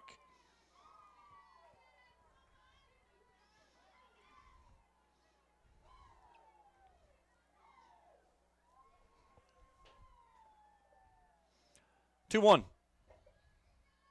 Upstairs, 3-1. Good start here for the Rams, trying to get back that run and even things at 2. Rams got the first run of the ball game in the first. Symmes Valley had 2 runners on in the third, could not get them across, but they did so after the leadoff walk and the big swing from Ferguson. Low strike called, full count. Same pitch they got Grubb on, though. Tibbs back on the rubber, the payoff pitch. Low ball 4 and a leadoff walk here for Mackey. That brings in Callie Vance. She's responsible for the lone run for the Rams thus far.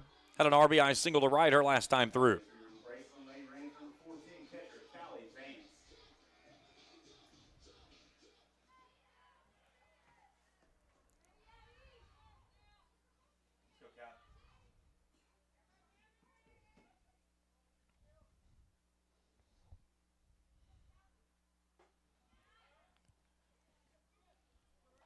Mackey with good speed over at first base.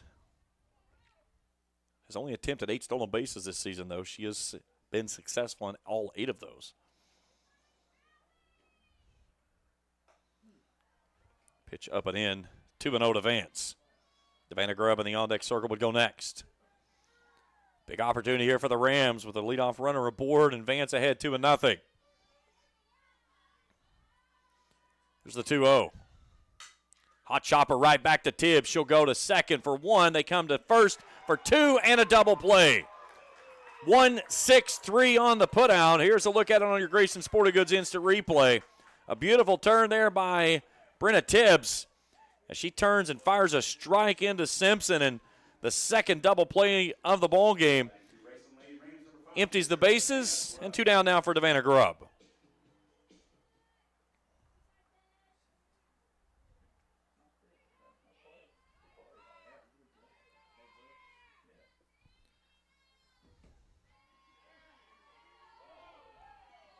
Grubb's first pitch misses low for a ball. She was caught looking her first time through. Big defensive play by Brenna Tibbs. She starts the double play there to get rid of the lead runner. She issued the walk to start the inning. She's falling behind Grubb now 2-0.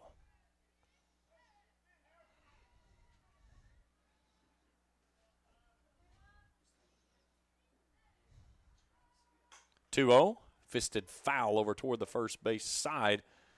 Might have almost hit our camera operator. 2-1. I saw her kind of leaning back a little bit there.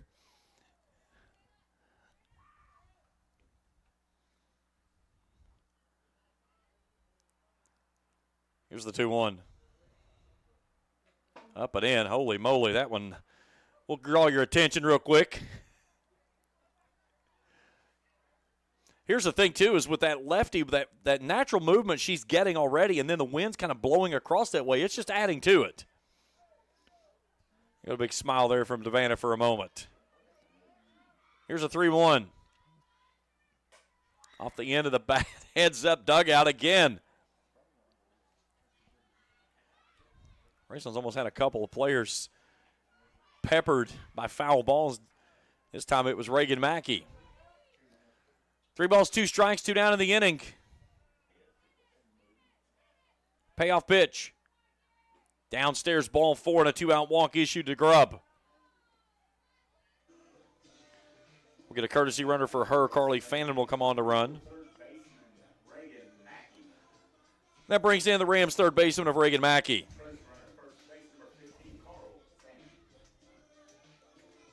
Mackey walked her first time through tonight. She was at the plate when the inning ended there in the first inning. The Rams got caught trying to swipe a bag and then walked to start things off her next time through. So this is theoretically the third time that she's seen this pitcher in the ballgame. See if she can turn around one here as the Rams are trailing 2-1 in the bottom of the fourth with 2 down. That one's to the backstop. That's going to put Fannin out to second base on the pass ball from the catcher. So the tying run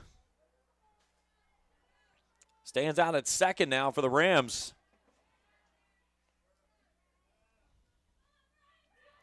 See if Mackey can poke one into the gap and give the Rams an opportunity to even the score at 2. She lays off of that one, and it's upstairs 2-0.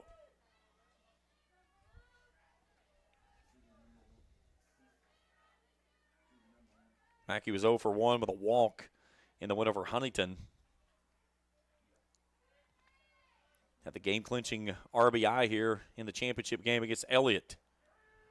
That's a pitch called on the outer half of the plate. A little bit low, but either way, it's 2-1. The one thing I will say, it's been low, but it's been there the entire game. And you can't fault the umpire if it starts there and stays there. I like that. Consistency. 2-1. Upstairs 3-1. Bailey Burney in the on-deck circle would go next. Big opportunity here for Mackey to look for a pitch that she could do something with.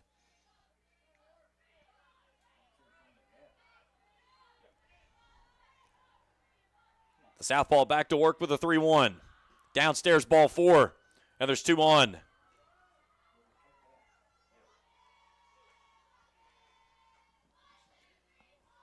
So Bailey Burney to the plate. And before she comes in, we'll get a visit to the circle on the pitching coach for the Vikings.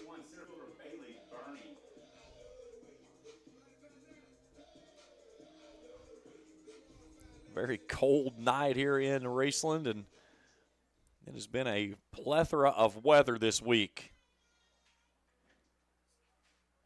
Warm temperatures earlier in the week, and then it dropped the bottom out of it, and tonight we're going to dip down into the low 40s, maybe in the high 30s. Yay. That just sounds glorious. Tomorrow morning, I wonder what we're going to be looking at in the morning when we start off. Let's take a look.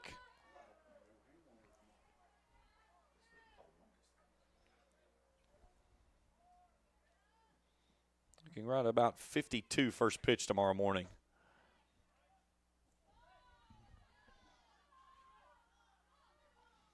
So Bernie gets ahead 1-0.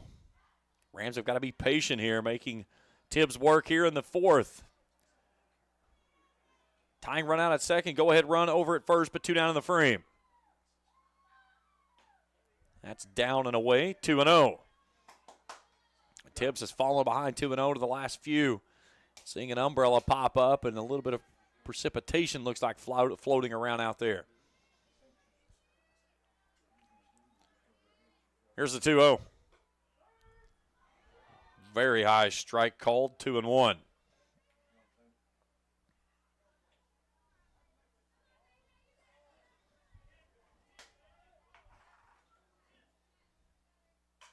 She rockets this one back into the middle. That's a base hit. Here comes Fannin. Here comes a throw to the plate.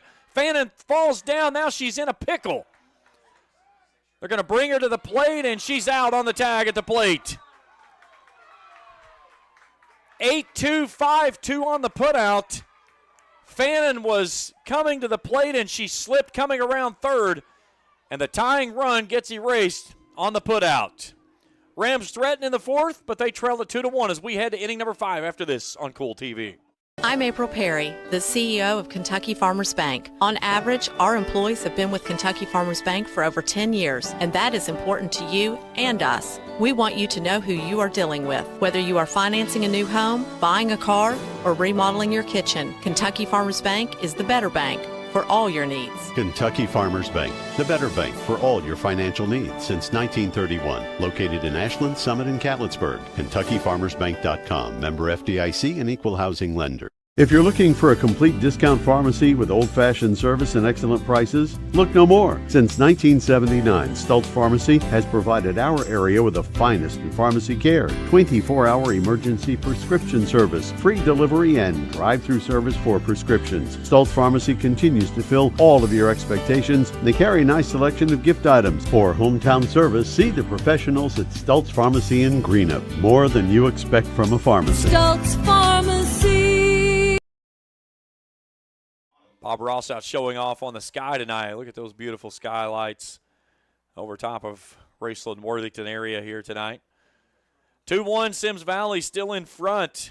Rams had an opportunity to even the score, but some loose footing by Fannin as she slips coming around third base, and then she's retired on the throw coming to the plate in the pickle. So 8-9 in the top threw up this inning. Autumn Justice leads things off. She's 0 for 1, and she hits a chopper right back to Grubb in the circle. 1 down.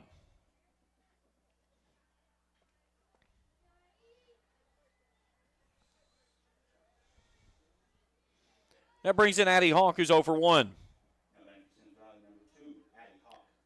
She reached on an error on a ground ball hit to Wellman, and once they were trying to turn 2. That upstairs for a ball, 1-0.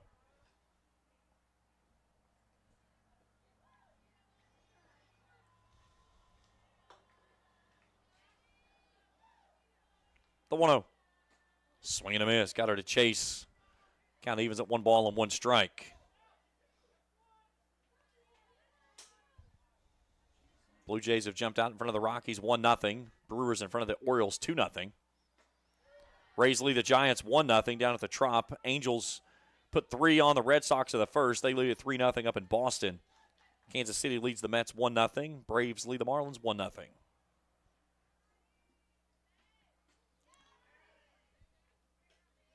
That's only 2. 2-2. Hey, she's going to the plate. Yeah, going to the dugout. Let her go. 2 balls and 2 strikes to the right fielder. Breaking ball misses well wide of the plate, 3-2. Had to go right back upstairs after.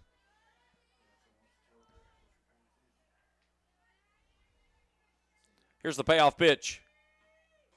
Tries to come inside and misses. So Hawk thought she was retired on strike 3, which is only strike 2. Instead, she hangs in there and draws 2 more balls and issues the walk. And that goes back to the top of the order of Emma Riddenauer. Riddenauer 0 for 2. 2 strikeouts. This one's fouled straight back on the net.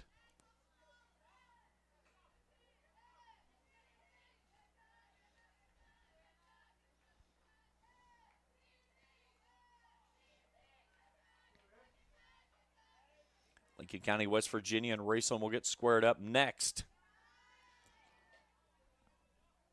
Rams will play Boyle County tomorrow morning at 10. And that'll wrap up their 3 games from the Tri-State Showcase. Here's the 1-1. Misses high, ball 2. 2-1.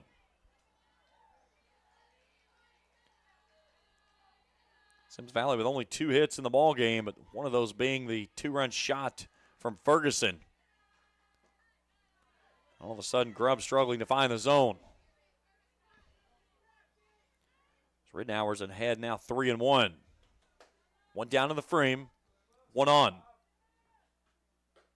Here it is. Hit it if you can, and she comes up empty. Full count. Second full count she's gone to in as many batters. Here's a payoff pitch. Lifted skyward. There's Mackey. Fields it. 2 down.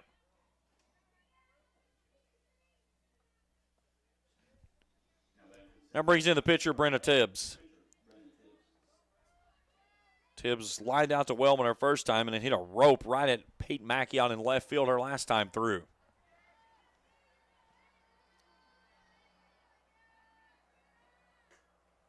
And misses upstairs for a ball, 1-0.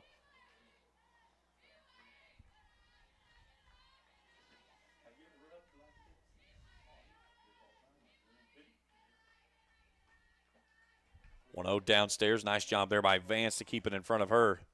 Not a lot of balls gets past her. She does a phenomenal job behind the dish. This battery has been together quite some time, too. They're very familiar with one another. Here's the 2-0. Misses a 3-0.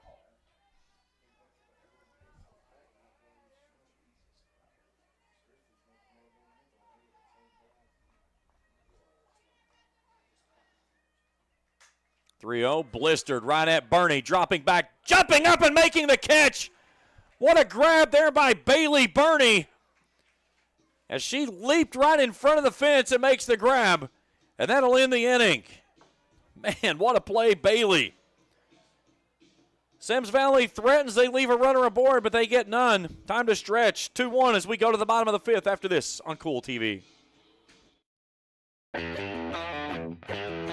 Spring fishing season is just around the corner, and Border Sporting Goods is your fishing headquarters for rods and reels from G. Loomis, St. Croix, Fenwick, Lewes, Daiwa, Shimano, and Abu Garcia. No matter what species of fish you are targeting, Borders has the perfect setup to make your next trip on the water a success. Borders has baits in every style and size with a wide selection of tackle from Berkeley, Strike King, Zoom, Z-Man, Bandit, and many more. Before hitting the water for your next fishing trip, stop by and stock up at Border Sporting Goods, US 60 West in Ashland. River Cities Builders is a licensed general contractor specializing in commercial and industrial projects, and they have a history and reputation of providing top-notch expertise through their experienced and devoted workforce. River Cities Builders also is a gas facility maintenance company offering petroleum equipment maintenance and EMV-compliant upgrades for smart payment terminals, and they offer 24 hours, 7 days a week emergency service. Call 606-473-4112 or visit rivercitiesbuildersinc.com. Maybe one of the biggest plays of the ball game was Bailey Burney robbing that ball hit out in right center field. She kind of broke forward on it, and then all of a sudden it got on top of her very quickly and just made a big leap and got her glove up there and hauled it in. As that took away at least a run, maybe more. So it stays as a one-run ball game favoring the visiting Vikings. 2-1 as we go to the bottom of the fifth. 7, 8, and 9 do up this inning for the Ramblers as Lily Poplin, Savannah Ratliff, and Shelby Galls will go to the plate. Poplin hit into a double play her first time through today. As that was the inning double play back in the second.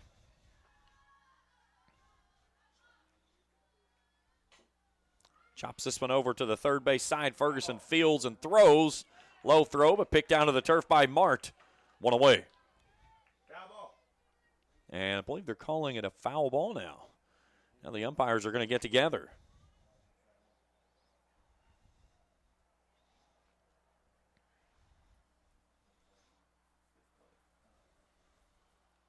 And it is a foul ball.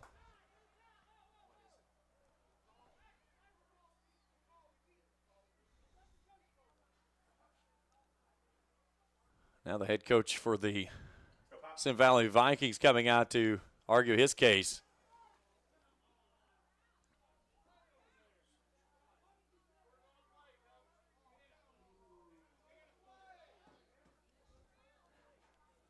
Now he's setting in over on the first base umpire.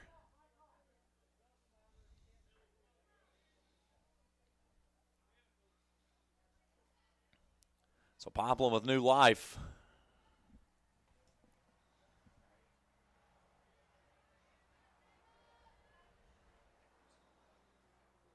Wind really kicking up once again. Out there in center field, you can see the flag away from the mast. So Poplin digs back in now and down 0-1 on the foul ball. Rams trailing 2-1 here in the fifth.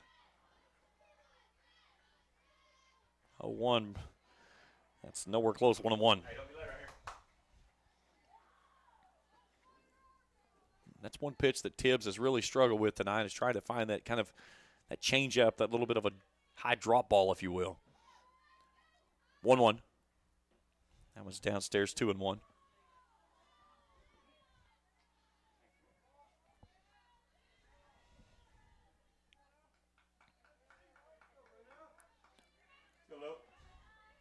Bottom three of the order up this inning for the Rams. Nice pitch at the knees, 2-2.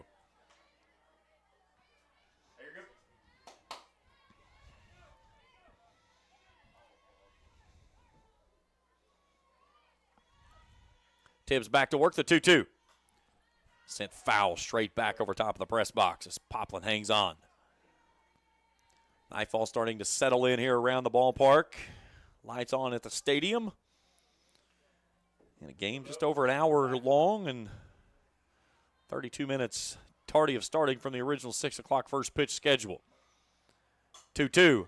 Out into the gap, coming on Ridnor. That one's going to fall in there for a base hit as Honk and Ridnor got there, and neither one could come onto it.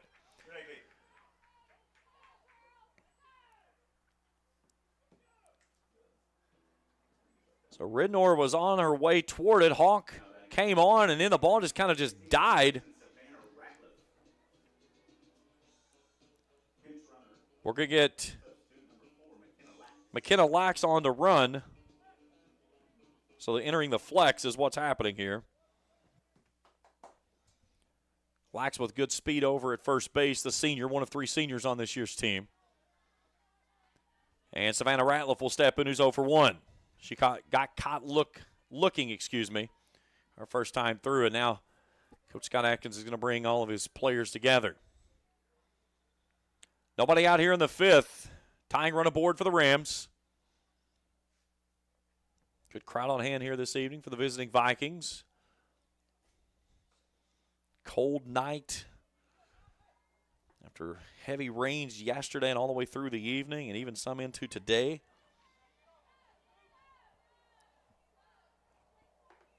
Temperatures continue to plummet.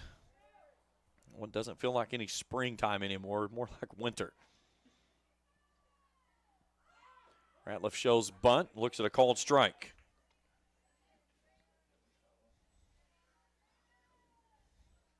"52 degrees, but they said with the wind it feels like it's 43.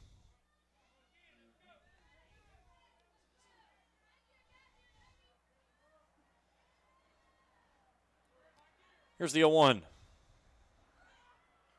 Tries to go with a breaking ball that stays out of the zone. Count evens at 1-1 as Lack stays put over at first.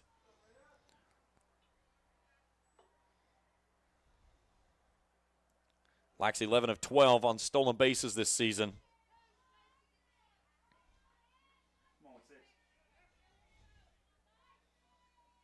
Ratliff awaits the 1-1. Here it comes. We go to Shelby Gauze.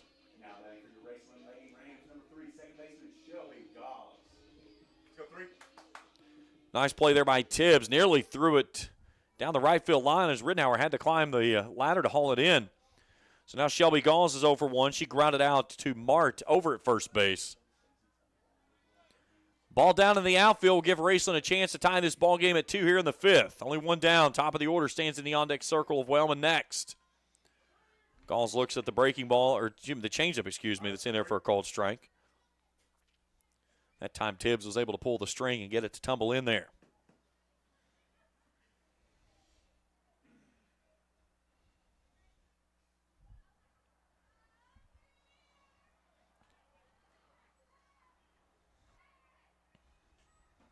That one's past the catcher, and that brings Lax to third base.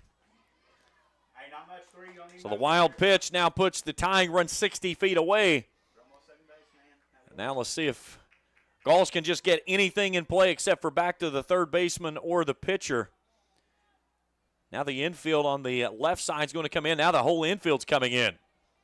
So now just get one past the infield, and this ball game's even at 2.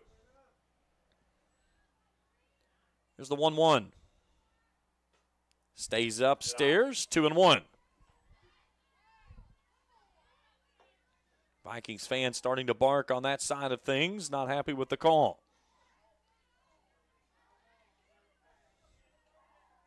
Let's go 3. Let's go 3. The 2-1. High and tight, 3-1.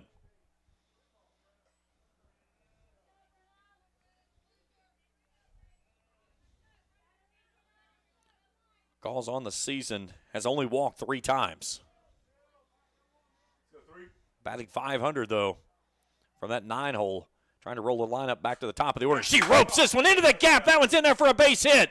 It's past the center fielder. Gauze makes the turn. She's out to second base, and she'll stand up with an RBI double. Nice piece of hitting there. Ridenour tried to get to it, and it got underneath her glove. And that allowed Gauze to make the hard turn into second base, and we're even at 2. So Shelby Gauze hauls in her 4th double of the season on a well-struck ball that evens this game here in the 5th. So back to the top of the order we go, and Brenna Wellman. Wellman's a bunt single in the 1st and scored, and then grounded out back to the pitcher to end the 3rd. That one's down and away for a ball, 1-0. Good opportunity here for the Rams and a good place to be in. Go-ahead run out at second base with only one out here in the 5th in a 2-2 ball game. Here's the 1-0. 2-0. Let's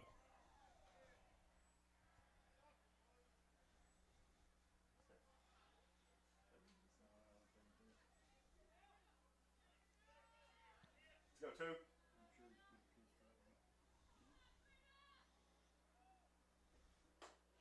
3-0. There you go. Now Poplin struggling to find the zone.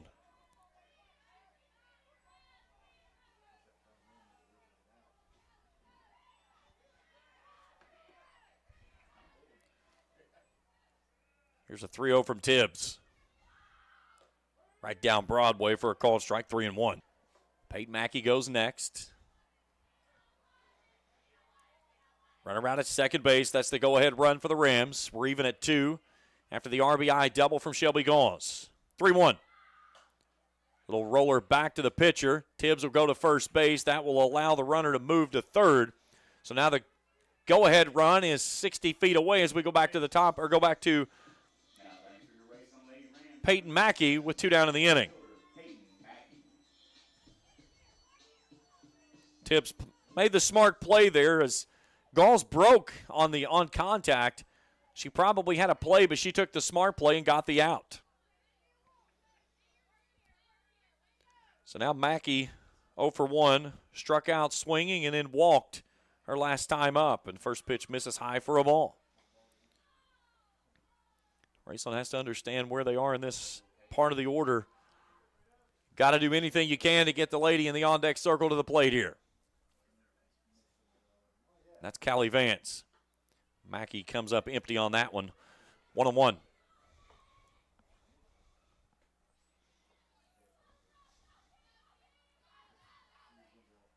Two in the fifth.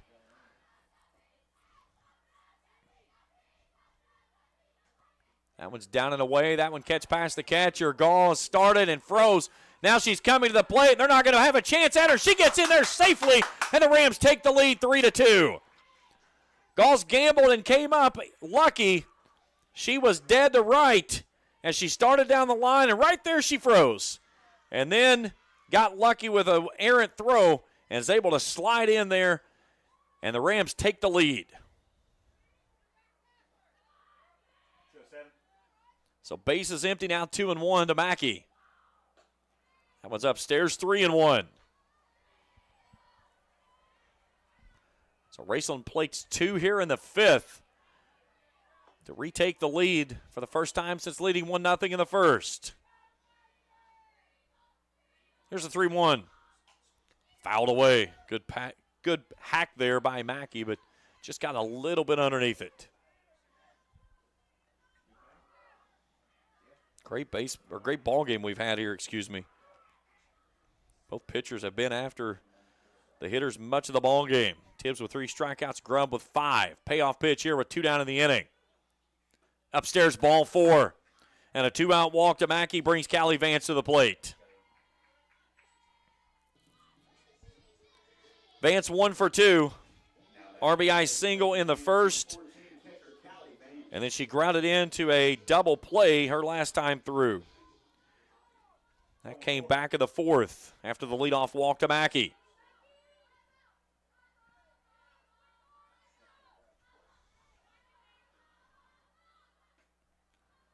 One 1-0. Savannah Grubb would go next if Vance can keep the inning alive. Rams already with 2 across in the frame to regain the lead 3-2 here in the fifth.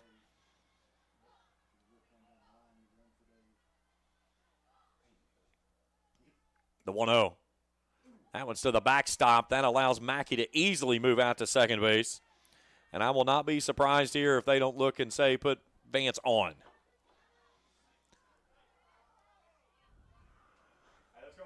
They're going to pitch to her.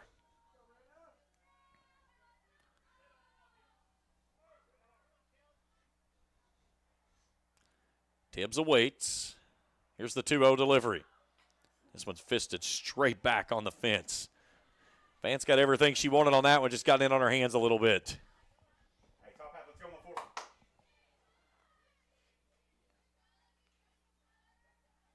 2 balls and a strike with 2 down in the inning and a runner at second base. Rams would love to push across another insurance run here in the fifth. That one stays upstairs, 3-1.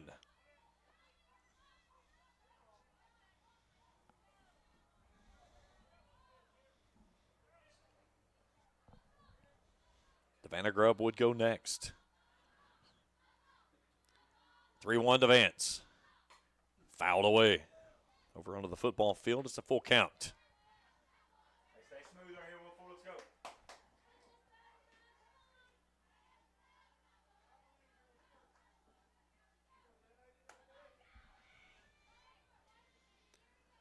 Here's the payoff pitch to Vance. Outside, ball 4. Fans on the other side here asking for a ball or strikeout. That ball was 3 feet outside the batter's box.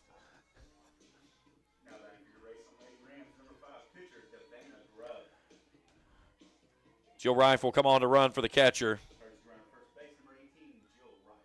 And Savannah Grubb 0 for 1 climbs in. Struck out looking to end the first, walked in the 4th. 2 on, 2 out here in the 5th. Rams in front 3-2.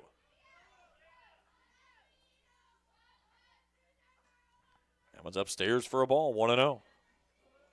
Tibbs has labored here in the inning. 32 pitches already.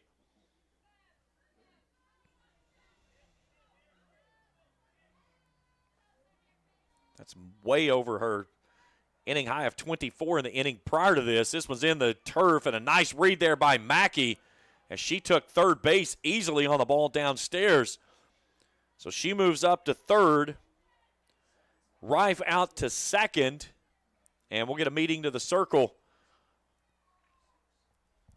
as a ball in the outfield could put 2 more across for the Rams, who lead at 3-2 here in the 5th inning.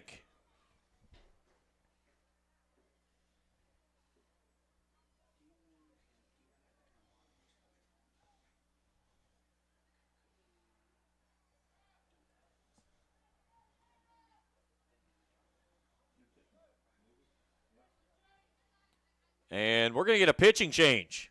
So mid-batter, we'll get a call to the bullpen as they're going to bring in the first baseman, Savannah Mart, to take over inside the circle. We'll step aside for a break. We're back after this on Kool TV. Osman Pharmacy and Grill, located at 89 2nd Street in downtown Vanceburg, Kentucky, offers fast and friendly service with a hometown feel. Check out their specialty items in person or order them online at osmanpharmacy.com. Osman Pharmacy and Grill also has daily dinner specials where you can dine in or get your order to go. Stop by or call Osman Pharmacy and Grill today. Osman Pharmacy and Grill, 89 2nd Street in downtown Vanceburg. When you have business away from home or a planned event far from your comfort zone, you're probably going to need a little help. Let A&A Porta Potties assist you with all your portable toilet needs. Whether on a construction site, planning for an outdoor wedding, or any other outdoor event, A&A Porta Potties are here to assist you. A&A Porta Potties also rents out storage containers, office containers, cooling fans, tables, and chairs. A&A Porta Potties, there is no event too big or too small for us to accommodate you. All right, so our call to the bullpen as Savannah Mart comes on. And get a foul tip on the first pitch into the mitt as she inherits a 2-0 count to Savannah Grubb. 2 runners in scoring position for the Rams with 2 down here in the inning.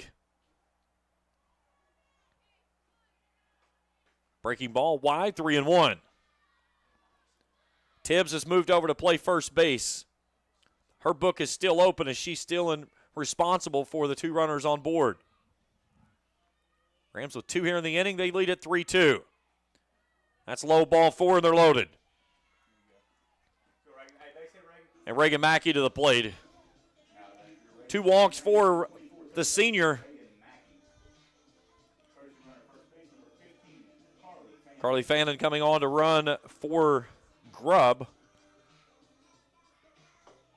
Mackey, a .364 hitter, 16 hits, 17 driven in. She'd like to turn on one here and blow this game wide open. All is coming with 2 outs in the inning. Poplin started things off with a single, and then Galls with an RBI double. She got home through the pickle that gave the Rams the lead, and that's where we currently stand in a 3-2 ball game.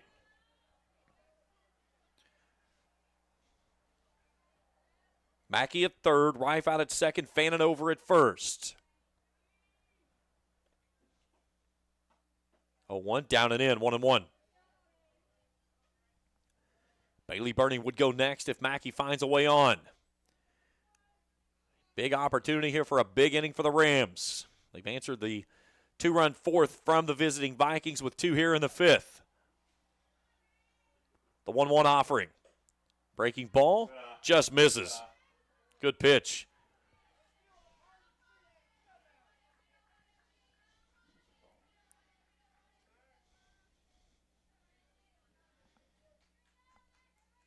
Here's the 2-1.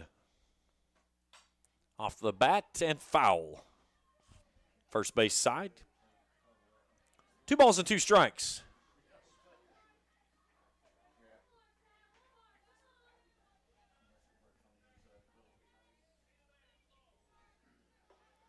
Two balls, 2 strikes, 2 outs. 2's wild across the board. Mackey at the plate. The 2-2 offering. Fouled away on the first base side again.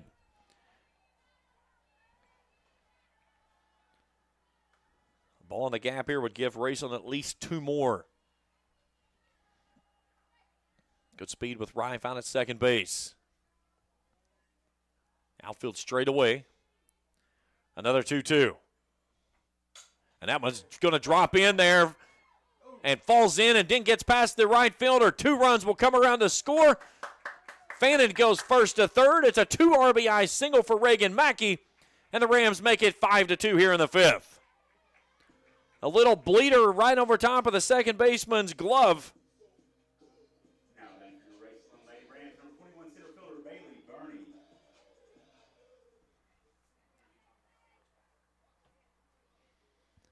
So that brings in Bailey Burney, who's 1 for 2.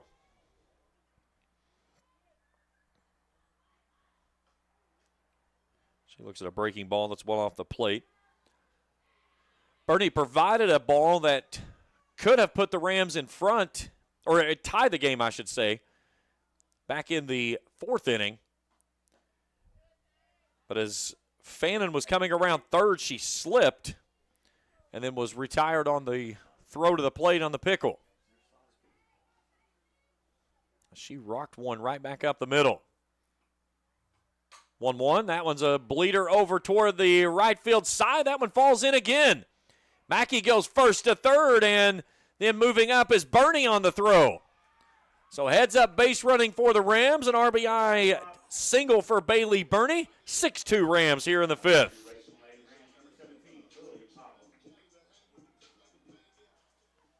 Good piece of base running there by Mackey.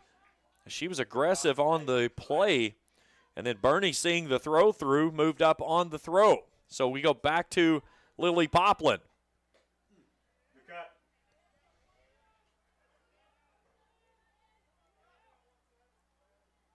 Poplin, who started this inning on what appeared to be a ball that was retired with a ground out, was called a foul ball. And she came around to score the tying run at the time. Raceland has done all of this with 2 outs. They've played at 5. They lead at 6-2. Poplin lifts this one out of play on the first base side, 1 and 2.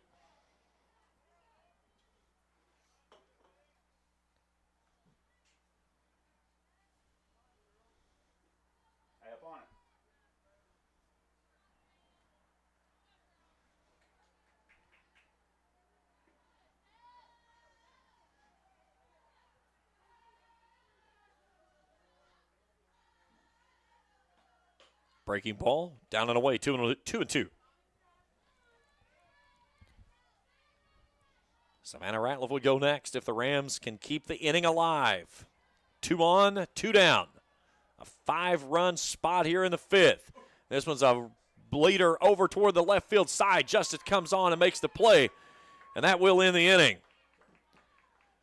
But the Rams get 5 runs on 4 hits. They leave 2. But they lead at 6-2 through 5 as we head to inning number 6 after this on Kool TV. JD Flooring, 2017 Ashland Road Greenup has been family owned and operated for over 30 years, featuring top-of-the-line material, guaranteed installation, and absolutely no one can beat JD Flooring's price. Need to replace your current flooring in one room or the entire house? Call JD Flooring in Greenup, 606-473-0411 for a free estimate. A call can get your house ready for any occasion. You'll absolutely love your new flooring from JD Flooring, 2017 Ashland Road, Greenup. The Greenup County Public Library System is the best. Read the latest bestsellers in large print, regular print, or audio CDs. You can also check out movies or place a hold on a book on our website or call one of the library locations to place a hold. There are community meeting rooms available by reservation at all locations for clubs and organizations. And be sure to check out the Jesse Stewart collection at the Greenup County branch. Check them out on Facebook and Twitter. 6-2 as we go to the 6th. Rams plate 5 in the 5th.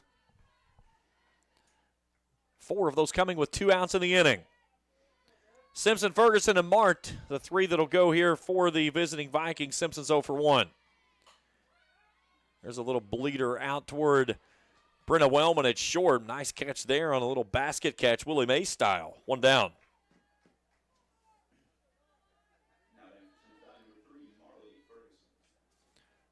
So close the book on Tibbs. She goes 4 2/3 innings, 5 hits, 6 runs, all earned. Struck out 3, walked 7. And Marley Ferguson steps in. Her last time through, she hit one into the vapor stream that landed on the windshield of the truck out there in center field. This one's off the end of the bat on a 2-hopper to Wellman. Nice throw, but Ratliff can't haul it in. So the second error of the ball game for the Rams on the low throw there.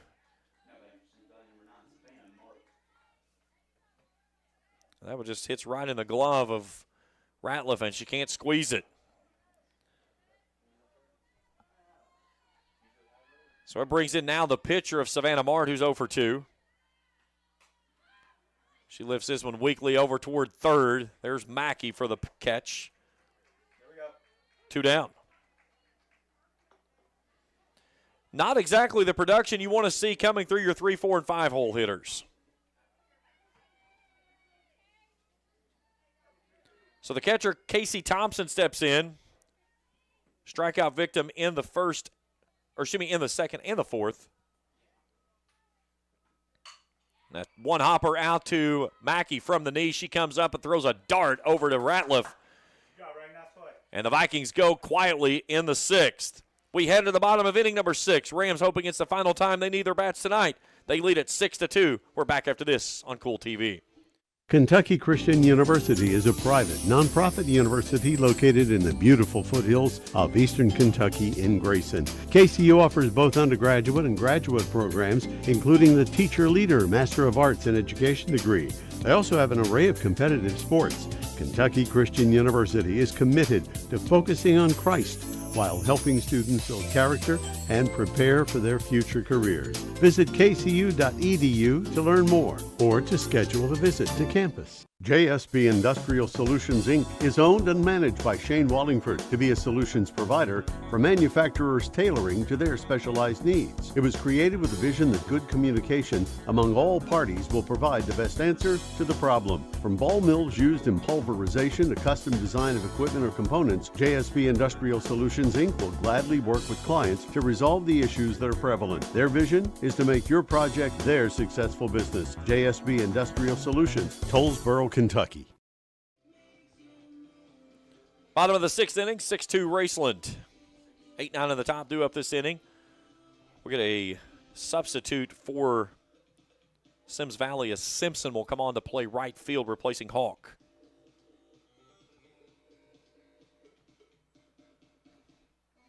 Savannah Ratliff, Shelby Galls, and Brenna Wellman, the 3 that'll go here for the Rams in the home 6th. In the visiting 7th, bottom 3 of the order, Ridnour, Justice, and Simpson that'll be scheduled to appear.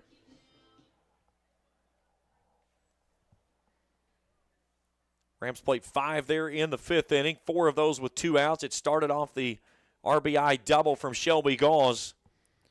Then Mackey, Vance, and Grubb all come around. Mackey with a single, as did Bailey Burney.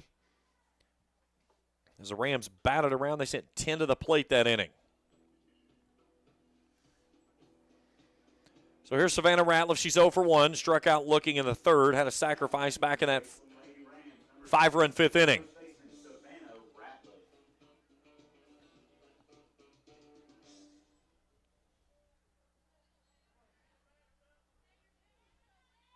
Going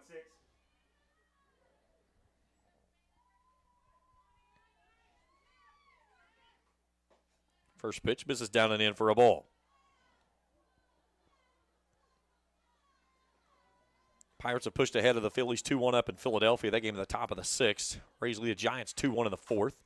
There's a ball down the right field line. Simpson giving chase, reaches up, makes the catch. One down. Mets and Royals even at 1 in the fourth up in New York. Braves lead the Marlins 1-0 down in Miami. Brewers in front of the Orioles 4-0. Angels add to their lead. They lead the Red Sox 4-0 up in Boston. They game in the fourth. Rockies doubling up the Blue Jays 4-2 up in Toronto. Tigers and Twins just getting underway. The Tigers lead that one 1-0. Reds in front of the White Sox 1-0. So Shelby Gall's to the plate. She's 1 for 2. Had that RBI double last time through.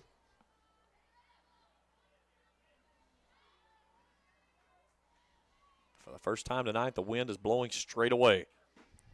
That breaking ball gets away from the catcher into the backstop. 1 ball and 1 strike to the second baseman for the Rams. Rams trying to collect their 10th consecutive win on the season. Doing it in come-from-behind fashion here with a 5-run fifth. Calls lifts this one out of play on the first base side. It's 1-2. They'll play Lincoln County, West Virginia next. And then back here for Boyle County in the morning.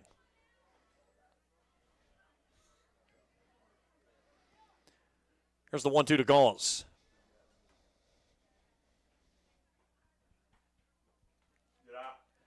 Lays off the pitch downstairs. 2 balls and 2 strikes.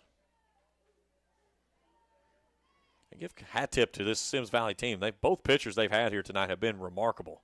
Tibbs did a really good job from the left side and then handed the ball off to Mart in a tough position. Good. She's done a really good job of working the ball in and out of the plate. That was something with Tibbs, with that, especially early on, with that action she was getting from the lefty, making that ball move all over the place. It was almost like a screwball with a lot of curve to it. Galls hangs around as she fouls this one into the net on the full count pitch. I've always said lefties are a cheat code. They just get natural movement on their ball. Here's a payoff pitch from Mart again.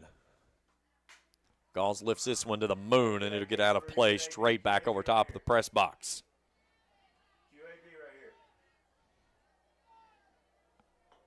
No matter what happens here, the Rams will get back at the top of the order.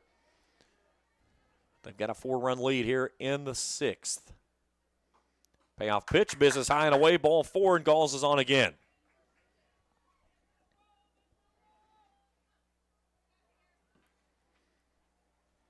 And we go back to the top of the order and Brenna Wellman. Wellman singled her first time through, and she's had 2 ground outs back to the pitcher.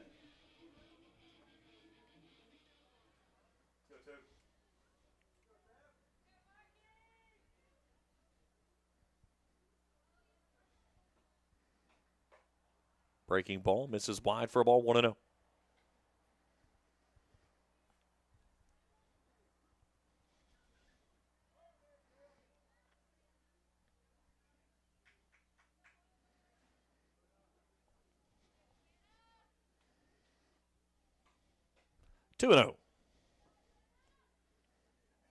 Thompson gives Galls a look down there at first, but no throw.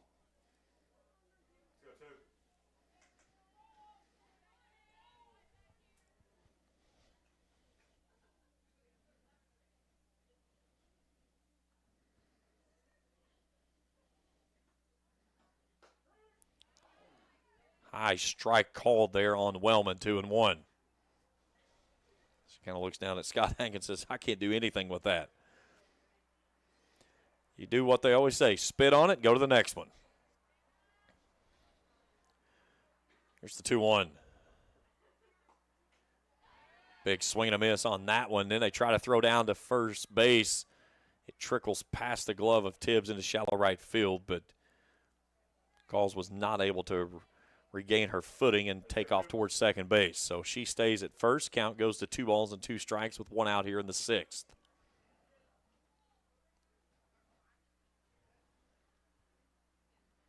See if they go with a breaking ball here. Nice job there by Wellman to go down and dig that one out and foul it away. Sometimes that's about the good at bat, is just getting rid of the pitches you don't want to, and that's meaning fouling them off, chopping at them, doing whatever you can to hack it just to get another pitch. 2-2 downstairs in the turf, 3-2. That's what I'm talking about right there. You earned yourself another pitch, and now you're one pitch away from a walk or another opportunity for a base hit. Here's the payoff pitch from Mart. Fouled away. Good AB for Wellman. I think she got that one off the tip of the bat. She's shaking those fingers. It's cold out tonight.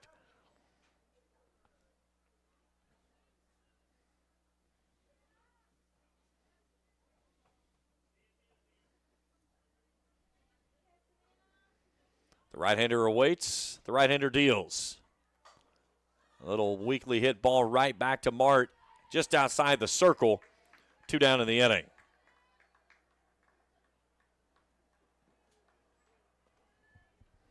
And then comes Peyton Mackey, who's 0 for 1. Mackey struck out in the first. She walked in the fourth and the fifth. She came around to score the third run of that 5-run fifth inning.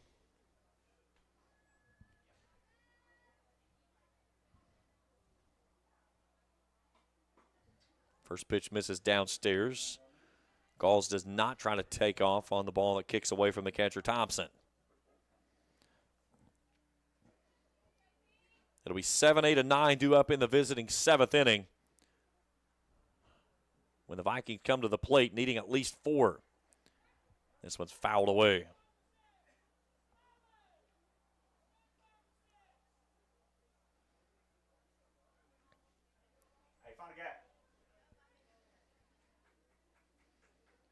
Callie Vance in the on-deck circle would go next if Mackey can reach.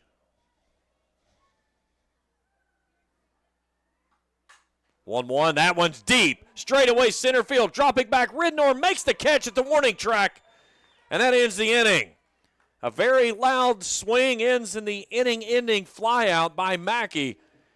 And she got it on the sweet spot of the bat, but not deep enough to get it out of here, as Ridnor hauls it in right at the warning track. We've played 6-2 Rams.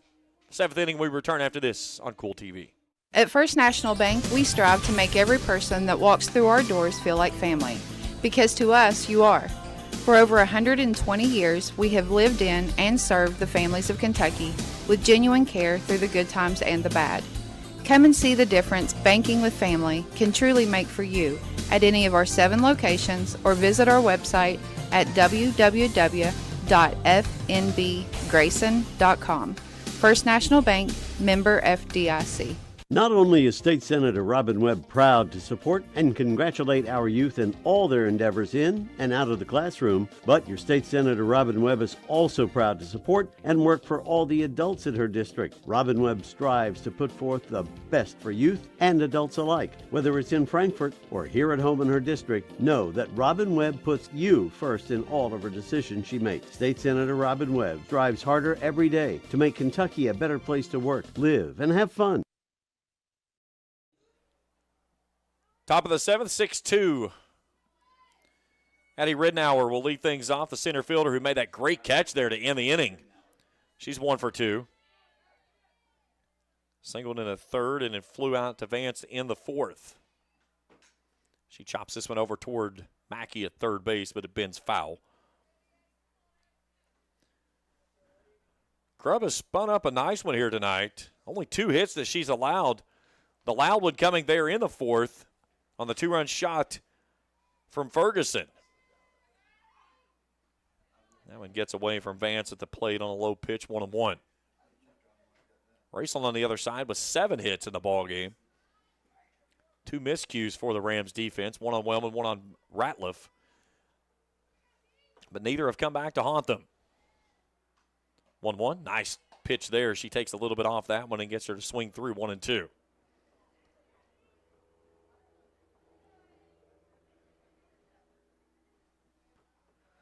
The junior back to work with a 1-2. Lifted skyward, but right at Bernie. Can of corn as she sizes up straightaway center field, makes the catch, one down.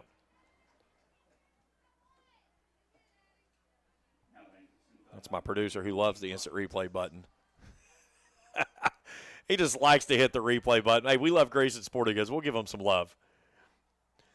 That's about as anticlimactic of a catch as you could possibly get in a game. It was pretty either way. Autumn Justice, 0 for 2. She steps in. That one's down and in for a ball. I have to get on him in basketball. He tries to hit it every play. You can't watch the game for instant replays. I've had people message me and said, would you tell that guy to leave that finger off that button? Here's a ball over to Wellman. She backpedals right in front of Mackey out in shallow left field. 2 down in the inning.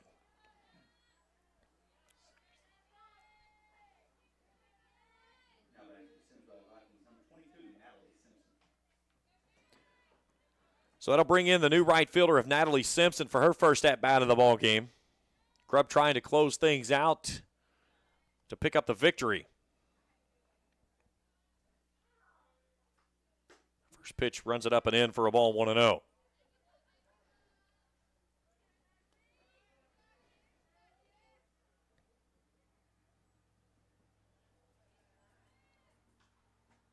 Tried to sneak that one inside and misses 2-0. Top of the order in the on-deck circle of Ridenour. And we go next.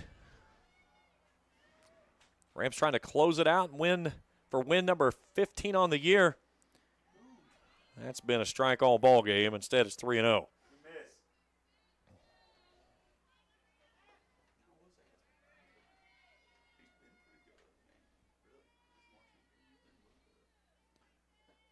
3-0 and a 4-pitch walk goes back to the top of the order. Simpson reaches.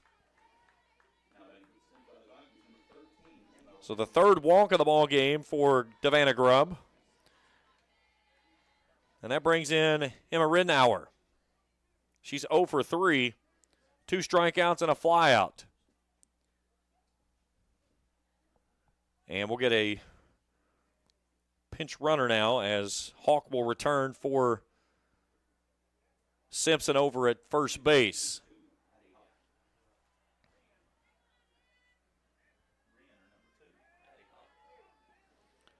Raceland trying to pick up win number 16 on the season. Grubb looking for her 13th.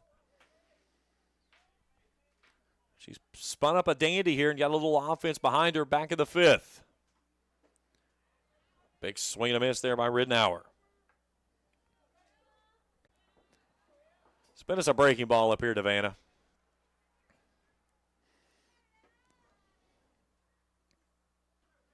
Right down Broadway, called strike 3 or 6, strike out of the ball game, and that's your ball game. Rams win at 6-2. Postgame show when we return after this on Kool TV. Hello, everyone. I am Rick Clark. Let me introduce you to Carlisle, Annabelle, and Zach. And as you can tell by these commercials, this family has a lot of fun. We have a great team here at Clark's. And we would love for you to join our family. Whether you're a young person looking for your first job, someone who's looking for extra work, or maybe you're ready to start a career at a growing company, we want to talk to you. To find out more and start the process, go to myclarkspns.com. Clark's Pump and Shop. Return. Refresh. Refuel. Osman Pharmacy and Grill, located at 89 2nd Street in downtown Vanceburg, Kentucky, offers fast and friendly service with a hometown feel.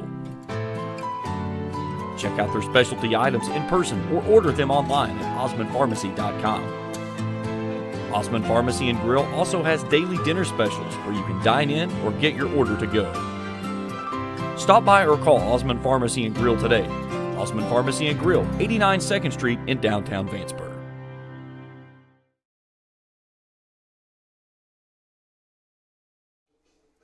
6-2 your final here in this one. Raceland wins it to pick up their 10th consecutive win, number 16 on the season.